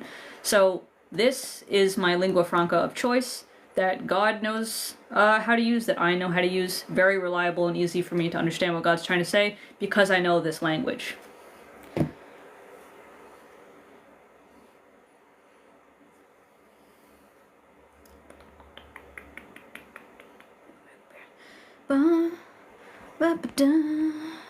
Always thought of goddess and all that. Yeah, I mean, to me, like, that's why people are like, why does all these bad things happen? And I'm just sitting here as a writer, like, shit, man. Because I made a lot of bad things happen to these poor characters. I made so many bad things happen. I don't think I'm a bad person for that. I just think that I got it. I have to tell the story. But I've been thinking about getting Christian Witchcraft, and part of me is scared. Totally understand. And I appreciate you thinking about getting this book, Discovering Christian Witchcraft. It really is a one-stop shop. Like, it's quite literally like the door. This is a door. This right here. Door. This isn't like the only thing you ever need to read about Christianity or witchcraft or both, but it definitely is like a thing that can give you at least a jumping off point to a lot of different topics in a way that isn't like fluffy bullshit like I've seen a lot of Christian witch books be. What I wanted with this is that I really wanted this to be an academic book. I wanted this to be like a no, bitch. Here's the information. Here's the scholarly, concrete information. None of this, my experience. Fuck my experience. My experience doesn't really matter. Facts matter. Sources matter. So while my and Mimi's experience comes up in here, it is backed up heavily by like actual research. I was like, let's make this book more interesting. Literally, God was like, hey, oh man, when I made that video about like, you know, protect CEO adjuster here, the way God protected Elijah, I was literally like kind of shaking because the energy that came through from that was insane. The energy that came through from that was insane. That I very much got like a very severe picture of God being like, oh, don't worry, the lid has been taken off. And I was like, fuck, okay. Any books for broom closets? I really don't know. I really have no idea. What I will say is that any good book for like Christian witchcraft, honestly, you would probably be pretty well off reading books about Christian mysticism and reading about Christian mystics, like Saint Therese of Lisieux, like Saint Hildegard von Bingen, like Saint, what was her name? Teresa of Avila, right? All of these saints who had these visions and saw these things, and like Saint Hildegard's Physica is so insane because she is like the proto fucking book for correspondences of herbs and stones and everything else. It's insane. Oh, thank you, Rue. I appreciate that. Everyone, please do follow me on all my other socials. If you check out the link in my bio, right across the top, you see all those icons to my Instagram, to my Blue Sky, to my Patreon, to my YouTube. Click them all. Click them all. Because if this piece of shit app goes down, that's where I'm going to be. I'm going to be mainly on YouTube because I am a video bitch and I love making videos. Mainly I'm going to be on YouTube, and I'm going to be using my Blue Sky and my Instagram a lot to kind of like share, you know, written posts or blog posts or other things, or, you know, other videos that I'm making and stuff like that. That's going to be where, basically, my social media plan. Instagram and Blue Sky are going to be to just support the other content that I do, my blogs, my YouTube videos, and all that kind of stuff. Because right now, the most I do is video work. I love video work.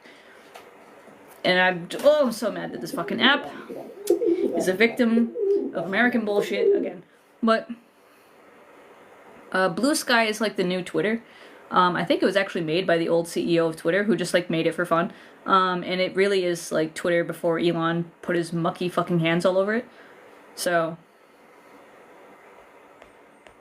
yeah, Belock is in the background. He's in jail because he wouldn't stop fighting me for the attention of my own slippers. Threads wasn't... No, Threads wants you to think it's the new Twitter, but it's just more Zuckerberg horseshit. It ain't good. It's not good, it kinda sucks. Blue Sky's a lot better. Yeah, Elon killing Twitter was upsetting, to say the least.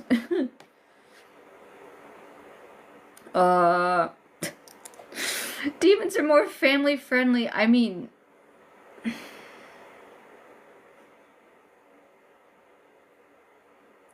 the layers to this that I could get into. Basically, like, how do I explain this? Angels don't really understand people. And I would argue that demons only understand them marginally more, in that demons understand people enough to kind of manipulate them really well. But angels don't understand people for fuck. So when you say, hey, what should I do? I have this problem and I'd really like to fix it. And the angels give you, like, quite literally an entire, like, down to the minute fucking agenda planned out. And they're like, you're gonna do this, that, this, that, this, that, this, that, this, that. And there you go. And you don't do it. The angels are gonna say, the fuck is wrong with you?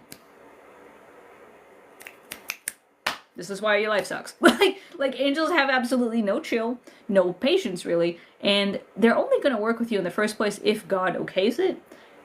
They don't work for us. They work for God. So if God's like, no, not right now, the angel's like, well, fuck off, bye, sorry, right? Whereas demons, again, they know how to manipulate people, they do. Anyone who wants to say that demons are all cuzzy, like fuzzy, cuddly, whatever, and that they're never going to hurt you, that's no more true than saying an angel's always going to protect you. Demons have their own goals and their own desires and their own moral codes. So if they can kind of fuck with you to get what they want, they will. If they see there's more value in trying to teach you and show you the way, they will. It entirely depends. If you prove yourself to be a fucking idiot that, like, you know, doesn't get it no matter what, and is a brat, and is spoiled, and selfish, and fucking very Veruca Salt, I want, you know, all the money and power now, those demons will run ripshot on you so fucking bad. And you'll deserve it. Like, full stop. So, you know, demons, if you approach them with respect, and with a healthy dose of caution, and you understand that they are neutral, and that really they could give a shit what happens, and they really don't care what's going on, and if you don't want to do anything they suggest you do, then they'll just move on, then yeah, go ahead. If you would prefer, like, to have the equivalent of an army drill sergeant who's working more for, you know, the system than you, go with angels.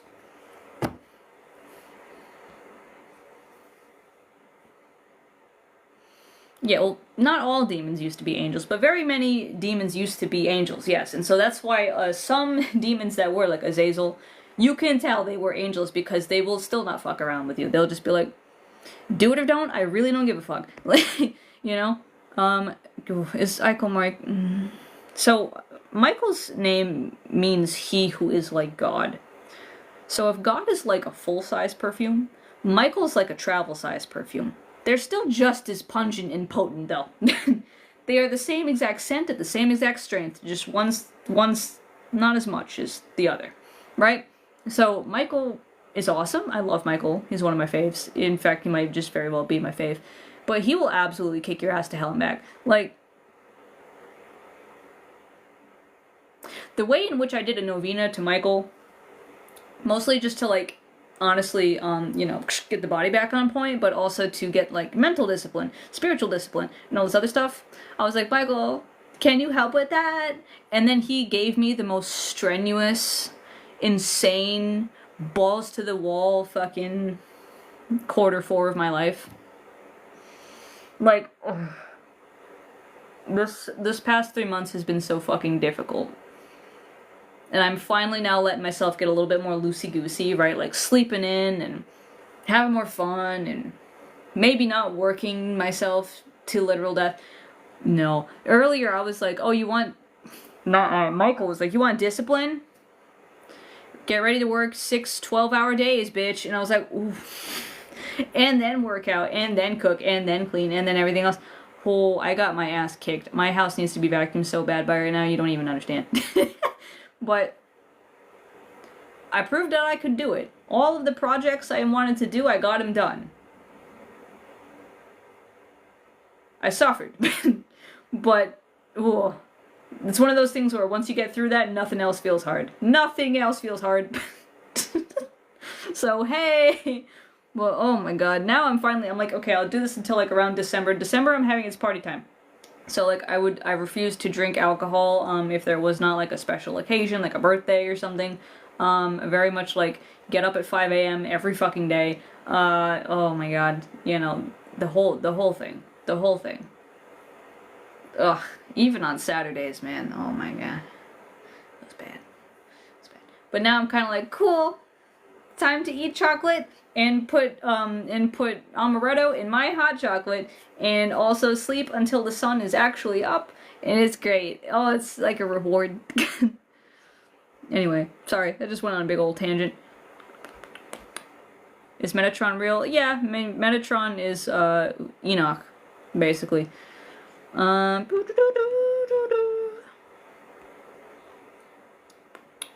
What do you think about Hecate, working with her as a Christian? Hecate's cool. I love Hecate. I think she's really cool. She always ends up being in places I don't expect her to be. Like, I did remember having a dream where, like, there were statues of Michael and Lucifer on the same shelf, but also Hecate, and I'm like, what are you doing here? But, you know, it's very fun. Hello, Raven. I appreciate you. Thank you for enjoying the content. Oh, Apollo. I still feel bad. I still feel bad about the shit show. I don't really remember what that dream was about, to be honest. I just like starkly remember being in some big house and there was like in the dark was this shelf with the statues on it. I think it was when I was starting to get like to work with demons. So that was interesting. Michael was my chaperone in the demon world for a long time. Michael was like, don't touch this, don't fuck with that, stop it. Like,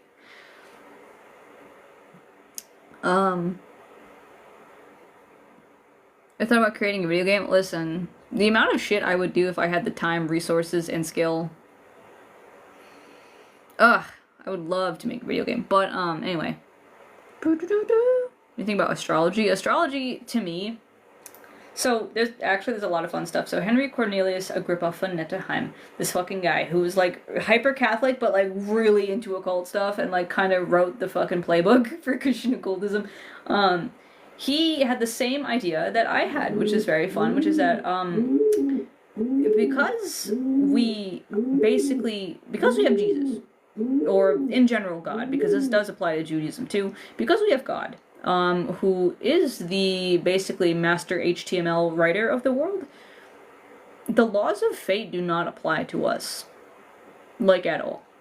So, we are still, like, all these other creatures in the world, like trees and plants and shit, they still go by the stars and they're locked in these modes of fate. We are not. And so when it comes to astrology, we can totally make use of it. We can look at the ways in which these planetary celestial bodies influence, and we can still experience that influence, but we can also actively choose to deny that influence. So, like, for example, if you're born under the sign of Aries, you could be more predisposed to be aggressive and competitive, but you don't have to be. And I would argue, like, all these fucking Christians who are like, no, you shouldn't do astrology, but it's like, you kind of kneecap yourself, because if you don't know how these celestial bodies influence you, you won't know how to resist their influence if you choose to resist it. Obviously, there's a lot of influence you might want to lean into. Me as a Sagittarius rising, bitch, you think I'm not going to capitalize on my chart being ruled by fucking Jupiter, the planet of grace and expansion and abundance? The fuck? But, like, right? Meanwhile, I don't really want as much of the... I guess the Libra, right? Libra Venus. I mean, okay, there's honestly not a lot of my chart that I don't like. I like all of my charts, so I'm like, you know what? I vibe with that. To me, it's like astrology is kind of God's like outline. It's his kind of plotting. You can kind of see where he's trying to take the story depending on how the stars line up, because there is a whole host of angels dedicated to moving the celestial bodies in position. So God has something to do with astrology. He's like, okay, yeah, we're gonna like set these things up like this. But again, you can choose to not play along. That's what free will is. You can also keep in mind that at any point God can change this shit. So at any point, right? Like if you get too reliant on, oh, well, my chart says this, so this will happen. God absolutely does not like that. Because God wants you to remember that at the end of the day, it's boss man making the decisions. It's not the fucking stars. God's the one who made the stars. So God's like, at any point I could just pick Jupiter up and put it over there, and now what the fuck are you gonna do? Don't talk to me, right? So that's God. God's like, don't get all fucking excited about this stupid orb of gas floating around. Shut up, right? But again, knowledge is power. The more you know about this shit, the more you can choose. Do I want to grab this energy, or do I want to reject that energy? Right, my Scorpio Mars. Do I want to really accept all that grudging, dark, fucking brooding ass energy? Or do I want to maybe like push back on that a little bit? Isn't this the cutest mug? The little Peter Rabbit mug? Ugh, yeah, it's a good mug.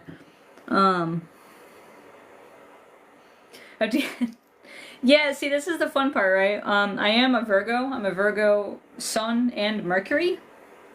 Which explains a lot, because my base thing is like receipts. If what you're saying is not concrete and grounded in some kind of fact or reality, I don't want to fucking hear it.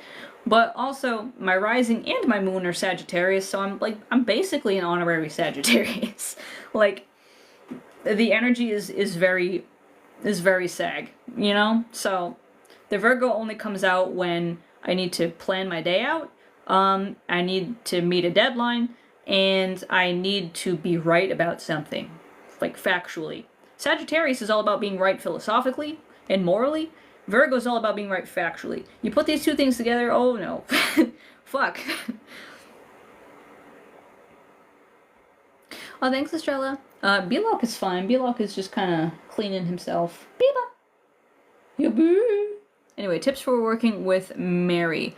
Usually offer housework. Yeah, so, I mean, there's things like that. I think one of the greatest things you could do with Mary is definitely the rosary. The rosary is, like, top-notch. You fucking top 10 ways to connect with Mary, rosary. Because those prayers and the meditations on the mysteries, they really just help you appreciate the story more. Like, the rosary is all about not just Mary, but Jesus, too. So, each mystery is a part of the gospel story, whether it has to do with Mary or Jesus or both, right? Like, one of the luminous mysteries, where Jesus starts doing crazy shit in the middle of the gospel, is the wedding at Cana, right? When Mary's like, Jesus, we're out of wine, and Jesus is like, lady, and he bibbidi-bobbidis a jug of water into wine, right? So, you know, doing those slow, repetitive Hail Marys, slowing your mind down, being present in the moment, that kind of stuff, that's a great way. There's also Mary gardens, you know, which is really just like when you have like a statue of Mary and you plant flowers around her and all that kind of stuff. You know, love flowers, lilies, all that kind of stuff. There's also, I mean, Mary's whole thing is she wants you to go to Jesus. So connecting to Mary is another doorway to connect with Jesus. You know, things like motherhood, honoring your mother, honoring just that kind of concept of motherhood, right? Or gentleness, nurturingness, embodying that spirit of gentleness, care, love for other people, those kinds of things. Christian witches is a thing. It's been a thing for quite literally since the start of Christianity, just was called different things. Any recs on angels and demons from a Christian witch perspective? I don't know from a Christian witch perspective, but I know that Damien Eccles has a book called Angels and Archangels. That's really, really good.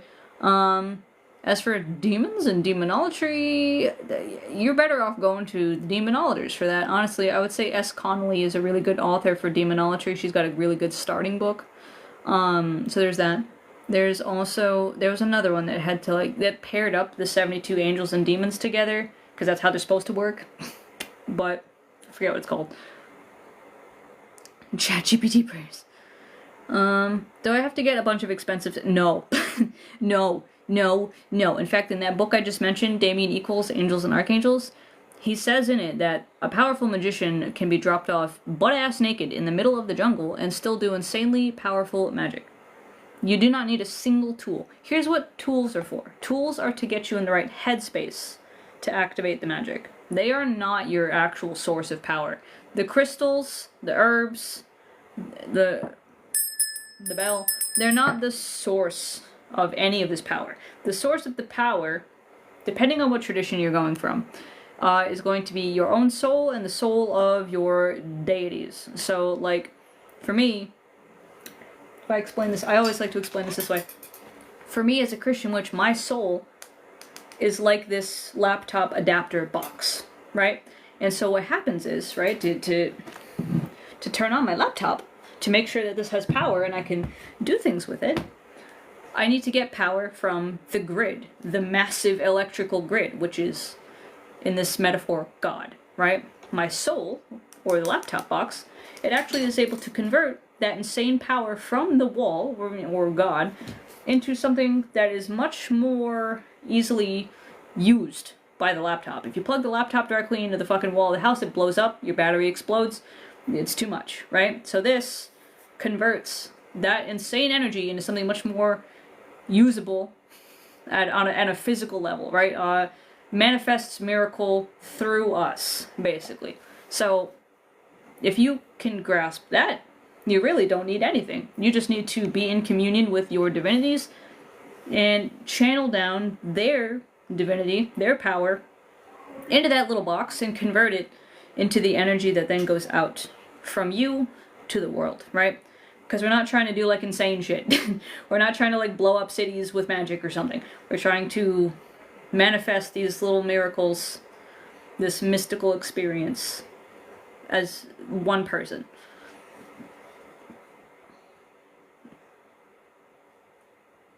Cliff Notes version of how I worship as a Christian witch. I mean, I go to church. I celebrate the holidays. I do a lot of stuff like that. I have, I talk to God, you know, via tarot cards. I got this little planner right here. I've also got my own planner. I made this. It's a spiritual kind of tarot journal that, you know, has like, see, we've got pages for Good Friday and like what this is and like how to celebrate, how to observe it, as well as like some, you know, reflection and stuff. We also have moon stuff, you know, so I worship via witchcraft by basically kind of doing my own sermons at home, by really engaging in a more ritualistic, slowed down practice, by offering my gratitude, offering my service, offering, you know, really just like all of my hopes and dreams, all of my own ego, like we were talking about earlier in the sermon that I just did today, offering all the things I want up to God and saying, I trust you to know better what I should have and not have, you know? So it's really like, basically imagine a way more insanely witchy Catholicism. Yeah, of course. No, thanks for asking. I appreciate that you are coming here to ask gently. If we talk to God, can we do it inside our head? Yeah, I do it all the time. Oh, Morgan, I hope your surgery recovery is going well, and I hope that it wasn't anything serious. Get better soon. Ariel Gatoga, I have not, but now I have a new name I have to check out. Off now, do you think Bullock is a gift sent from the Holy Spirit? Honestly, yes. Because I knew that I wanted a pigeon, and I didn't think I was gonna get a white one. It's definitely, I was like hoping for like a little goofy brown pigeon. And then, Beepa! In fact, I gotta let him out. I gotta like change his water. I gotta do a bunch of stuff. Oh, Beepa! Hold on. Wait, he's doing his thing. What? He sees my slipper and he's like, oh my god. Oh my god. Beepa! Yeah. Baby, you wanna come out, babe? Come on, babe. Come on. Come on. Yippee. Yippee. Oh. And that's his little nest box. Oh, did you shit? You shitted! Here's a shitter! Oh my god! Anyway. But Belok is a special kind of little asshole. He is the bane of my existence, but also my greatest joy at the moment. But again, like, I expected to have a cute little brown pigeon. I really didn't expect to have, like, a white one. Nor did I expect him to be so brusque. Like, it's really funny. Sometimes I'll be doing tarot with God, and I'll get distracted. I'll go on TikTok or something, and he will fly over and just, like, start pecking the fuck out of me. Like, yeah. Well, thank you so much for the rose. I appreciate it. Thank you so much. Oh, I have to so badly start, like, I need to figure out how to get this fucking book into audio form. I made my own audiobook for The Glass Witch, and I will tell you right now, that was a miserable experience. Recording it was fine, it was editing it that was, like, horrible. But this thing needs to be made an audiobook, it needs to. I wish to one day have resources, like people that I can record it and they can edit it, because fuck, I hate editing this shit. Oh, it's the worst thing I've ever done. It takes so long, and it's so mind-numbing. Oh. We're starting this again. Little bitey man. I'm not holding him here. He can leave at any time. He's just a dick. Ah, you're pecking me. Stop it. Ah. He's got a little fingernail beak that it doesn't even hurt. It doesn't even... I mean, it does, but... What? Like, I'm not holding him hard.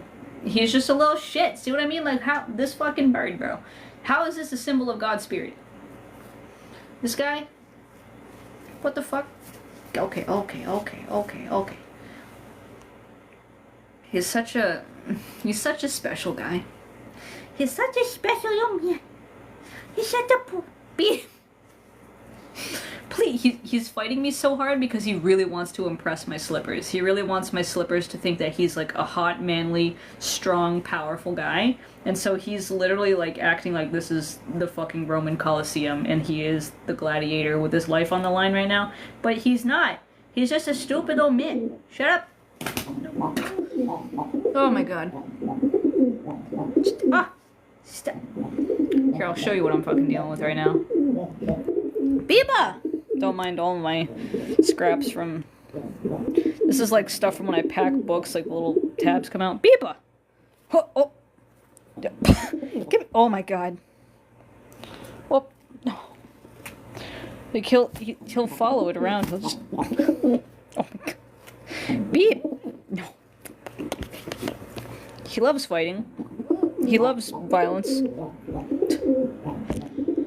Oh my god. Yeah, he's a little worried. Oh, I like to do like how you know the bullfights with the red flag. Like I'll put a sleeve down and he'll just run. He'll just like run into it. Not Biba. No. Ow! No.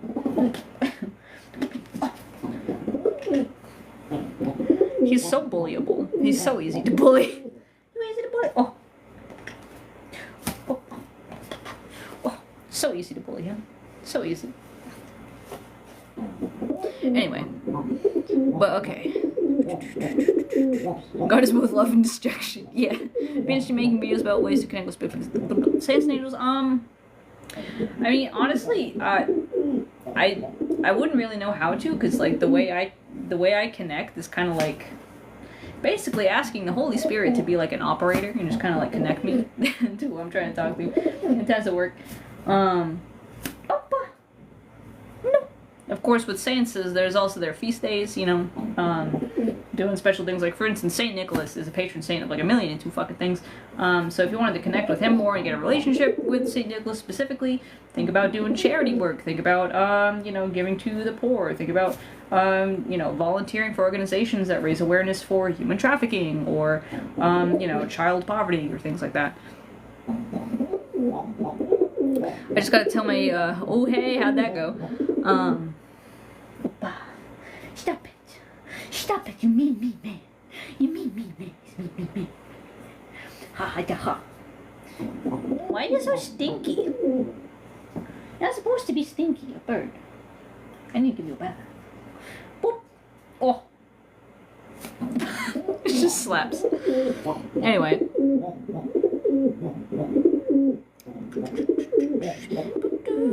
Okay. I live for Qualcomm.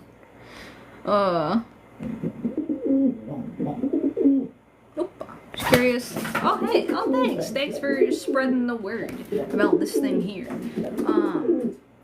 Every thought just left my brain. I'm gonna have to go and eat food at some point. The only food I've eaten today is a little piece of bread with leftover chicken and cheese. Because I don't know about y'all, but if any of you are on the ADHD train, you also know that once you hyper-focus on the work you're trying to do, it's like all bodily needs just shut off. Food? What's that? Water? Who is she?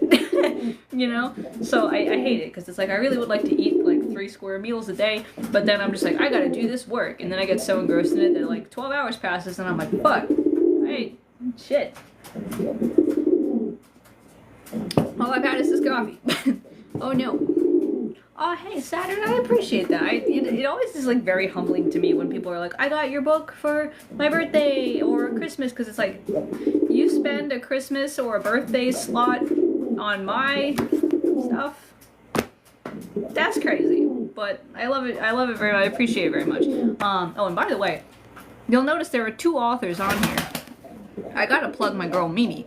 So Email D Prada is Mimi Prada. She's also on TikTok. She's also a Christian witch. If anyone is interested in like witchy homeschooling or like Appalachian centered kind of stuff like that, I'm bringing that Southern European Catholic background. She's bringing that Southern American Appalachian background. Pentecostal kind of thing. So it's very fun. What do you want from me? Oh, kaj hočeš ti kolo, bejba? Ne. Zakaj me bojiš? It's Feral Southern Housewife. Feral Southern Housewife. Stop. Oh my god. No. Look at him, little shit. Also, this year's hotter. Oh, thank you guys. I really appreciate that. Ow, that hurts. Your beak is so sharp at the end. It fucking hurts. Why do you do this to me? Again, he could fly away at any time. He's just choosing to kick my ass. Why? Why?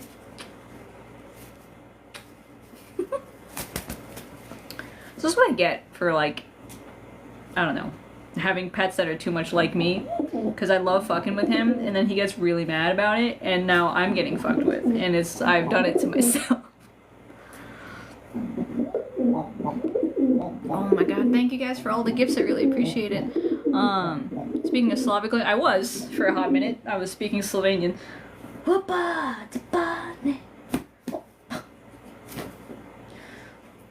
Jaz sem pol Slovenka, moja mama se je rodila v Sloveniji, v Jesenicu. Jaz sem se učila jezik, ampak je pa malo slab.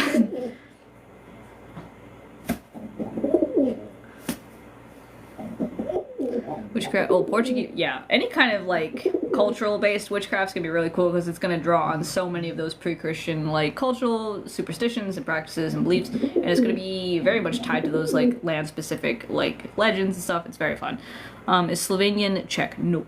Slovenia is a country that's, picture a map of Europe in your head.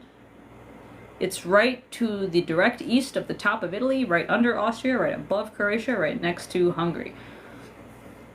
Czech is, to get to Czech from Slovenia, you have to go through Austria and then up into, past Slovakia, up to Czech.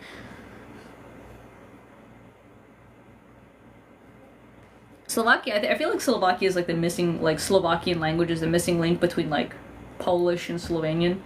Because you can very much tell like where both of those languages influence Slovakian. Is very fun. Oh, really? Damn. Okay. I mean, I don't know. For, like, Slovenian's, like, the weird one of the bunch among Southern Slavic languages. Like, Croatian, Serbian, Montenegrin, Bosnian. They're all similar enough that you can kind of really get... The second you start speaking Slovenian, it's all fucking over. Because, like... Like, if I were to say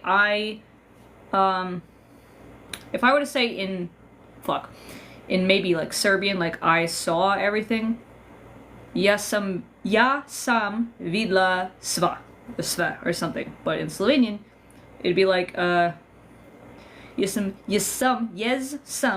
vse.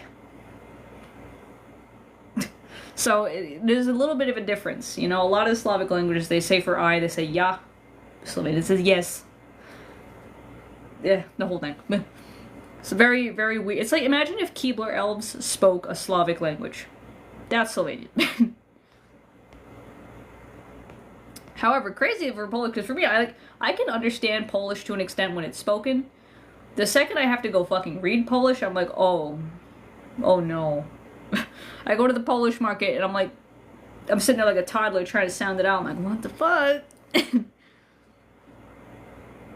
Trying to understand others as hard as Slovenian. Yeah, and I mean, Slovenian is definitely, it's cute, it's fun. I definitely think it's a solid one. It's just the only problem is only 2 million people in the world speak it. So, like, it's not the most functional one to learn, but as far as I'm concerned, if you learn one Slavic language from each of the main areas, so one Central Slavic, one Eastern Slavic, and one Southern Slavic, you speak all Slavic languages, as far as I'm concerned. You speak them all at that point, fuck it. What? Stop it! Polish food's very good. I do like Polish food a lot. I like Polish folk music too a lot. My boyfriend, I keep saying boyfriend now, been used to saying it for fucking 13 years, but my fiance is Ukrainian. And so their family still speaks like old school Ukrainian. Their family fled the Holodomor, so they are all about like Ukrainian culture. They're very much like fuck Russia. So, you know, getting to hear Ukrainian spoken is also really nice. It's a very beautiful language. And what happens with Ukrainian is similar with Slovenian. So, like, you know, a lot of Russians are goofy and they act like Ukrainians the same as Russian because they don't realize that Ukrainians are speaking Russian to accommodate them. Likewise, in Slovenia, there are a lot of, you know, Serbs and Croats who are like, oh yeah, Slovenia is the same language as ours, but they don't realize that Slovenians are speaking their language to accommodate them. Suddenly they switch to Slovenian and they're like, what the fuck? Why can't I understand this anymore? Oh, well, yeah.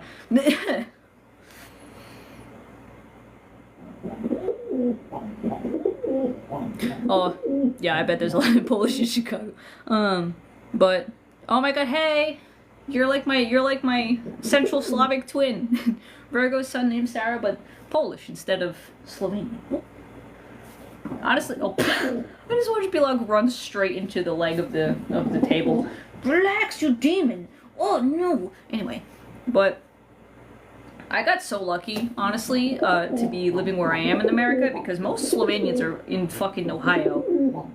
Maybe this is why Ohio is the way it is, because most of the Slovenians' diaspora is in fucking Cleveland.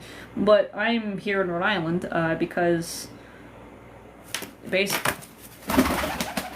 everything just so happened to turn out weirdly for my parents. I don't know. Dad was in the army, Mom was growing up in Germany. They were both the same age-ish at the same time. Screwed around, Mom was in nursing school, and then she just came back here with my dad. So hard. Yeah, there are some Slavic languages that for some reason do not get any fucking attention, and it's really annoying. Like, similarly, yes, with Slovenian is very fucking hard to find. I mean, Slovenian you can find on some apps and like more apps maybe, I guess, but they're usually the fringe ones. They're not the mainstream ones like Duolingo. I took a class for a couple weeks that was really good and honestly upgraded my Slovenian like never before, but also was head-splittingly difficult because the teacher was just like, "Yep, dobar dan, dobar došli," and like for 3 hours straight. Bilog, get, you fucking idiot, get off the dumbass bird. I've got bread on the table, and he's like, "Yep, let me just real quick jump on the table." Dickhead, fuck you, bitch. Anyway, but.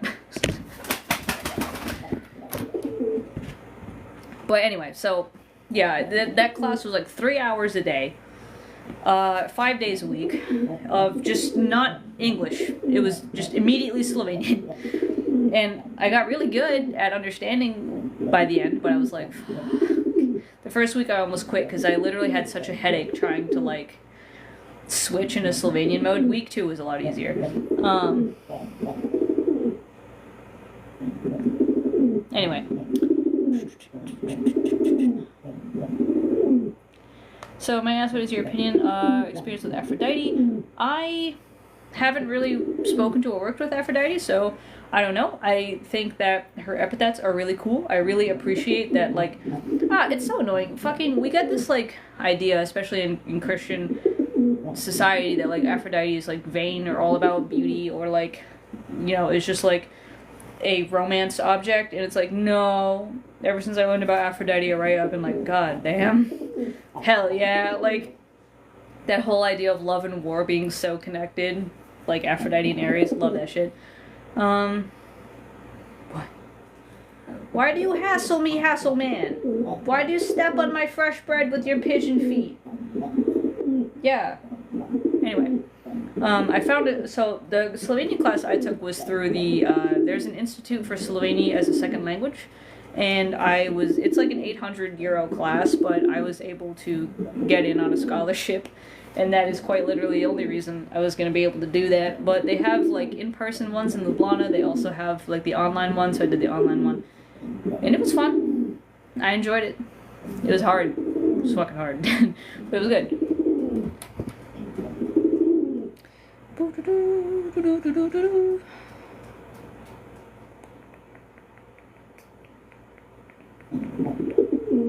Sorry, just looking through, make sure. How do you address people saying you can't believe in Jesus while working with deities? Do you want, like, the nice way I address them, or, like, the unfiltered way I address them?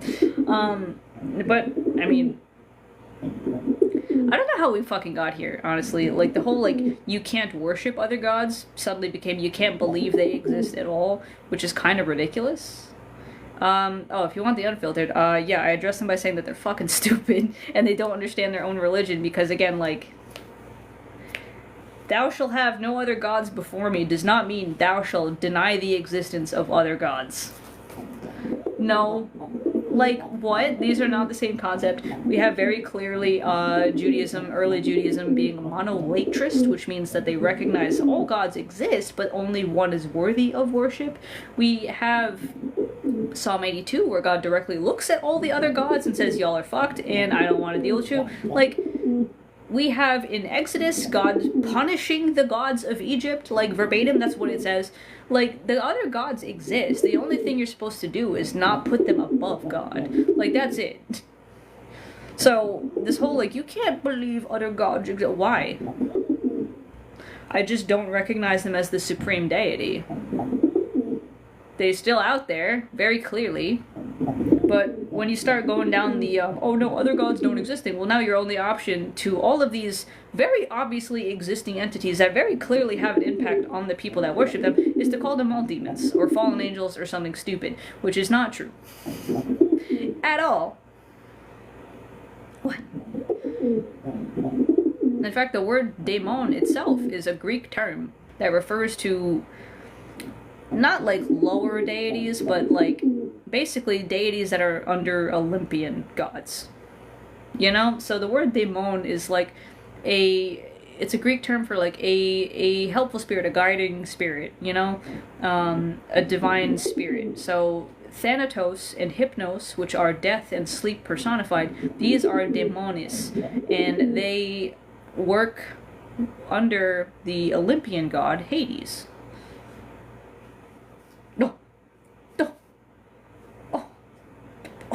He's, like, throwing hands and everything. You bitch! Oh, no. Oh my god. Oh my god. No. Oh. Beep.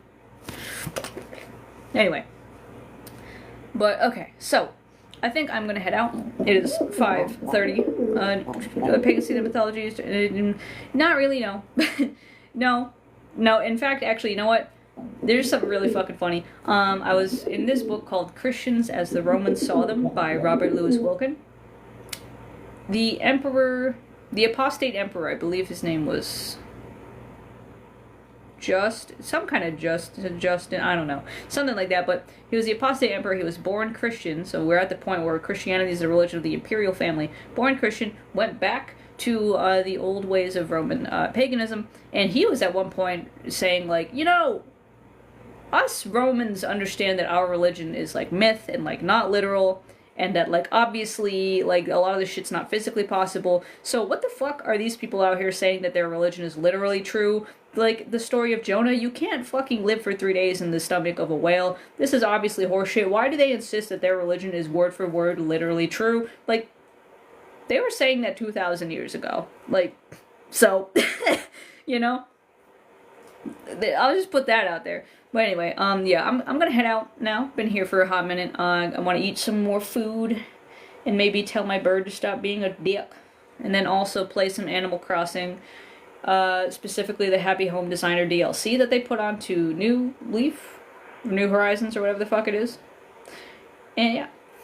So thanks for hanging out with me, guys. I will see you later. Good to be back, and I'll be putting this up on YouTube probably tomorrow. So if anyone came in late or missed the sermon, you could still catch it again.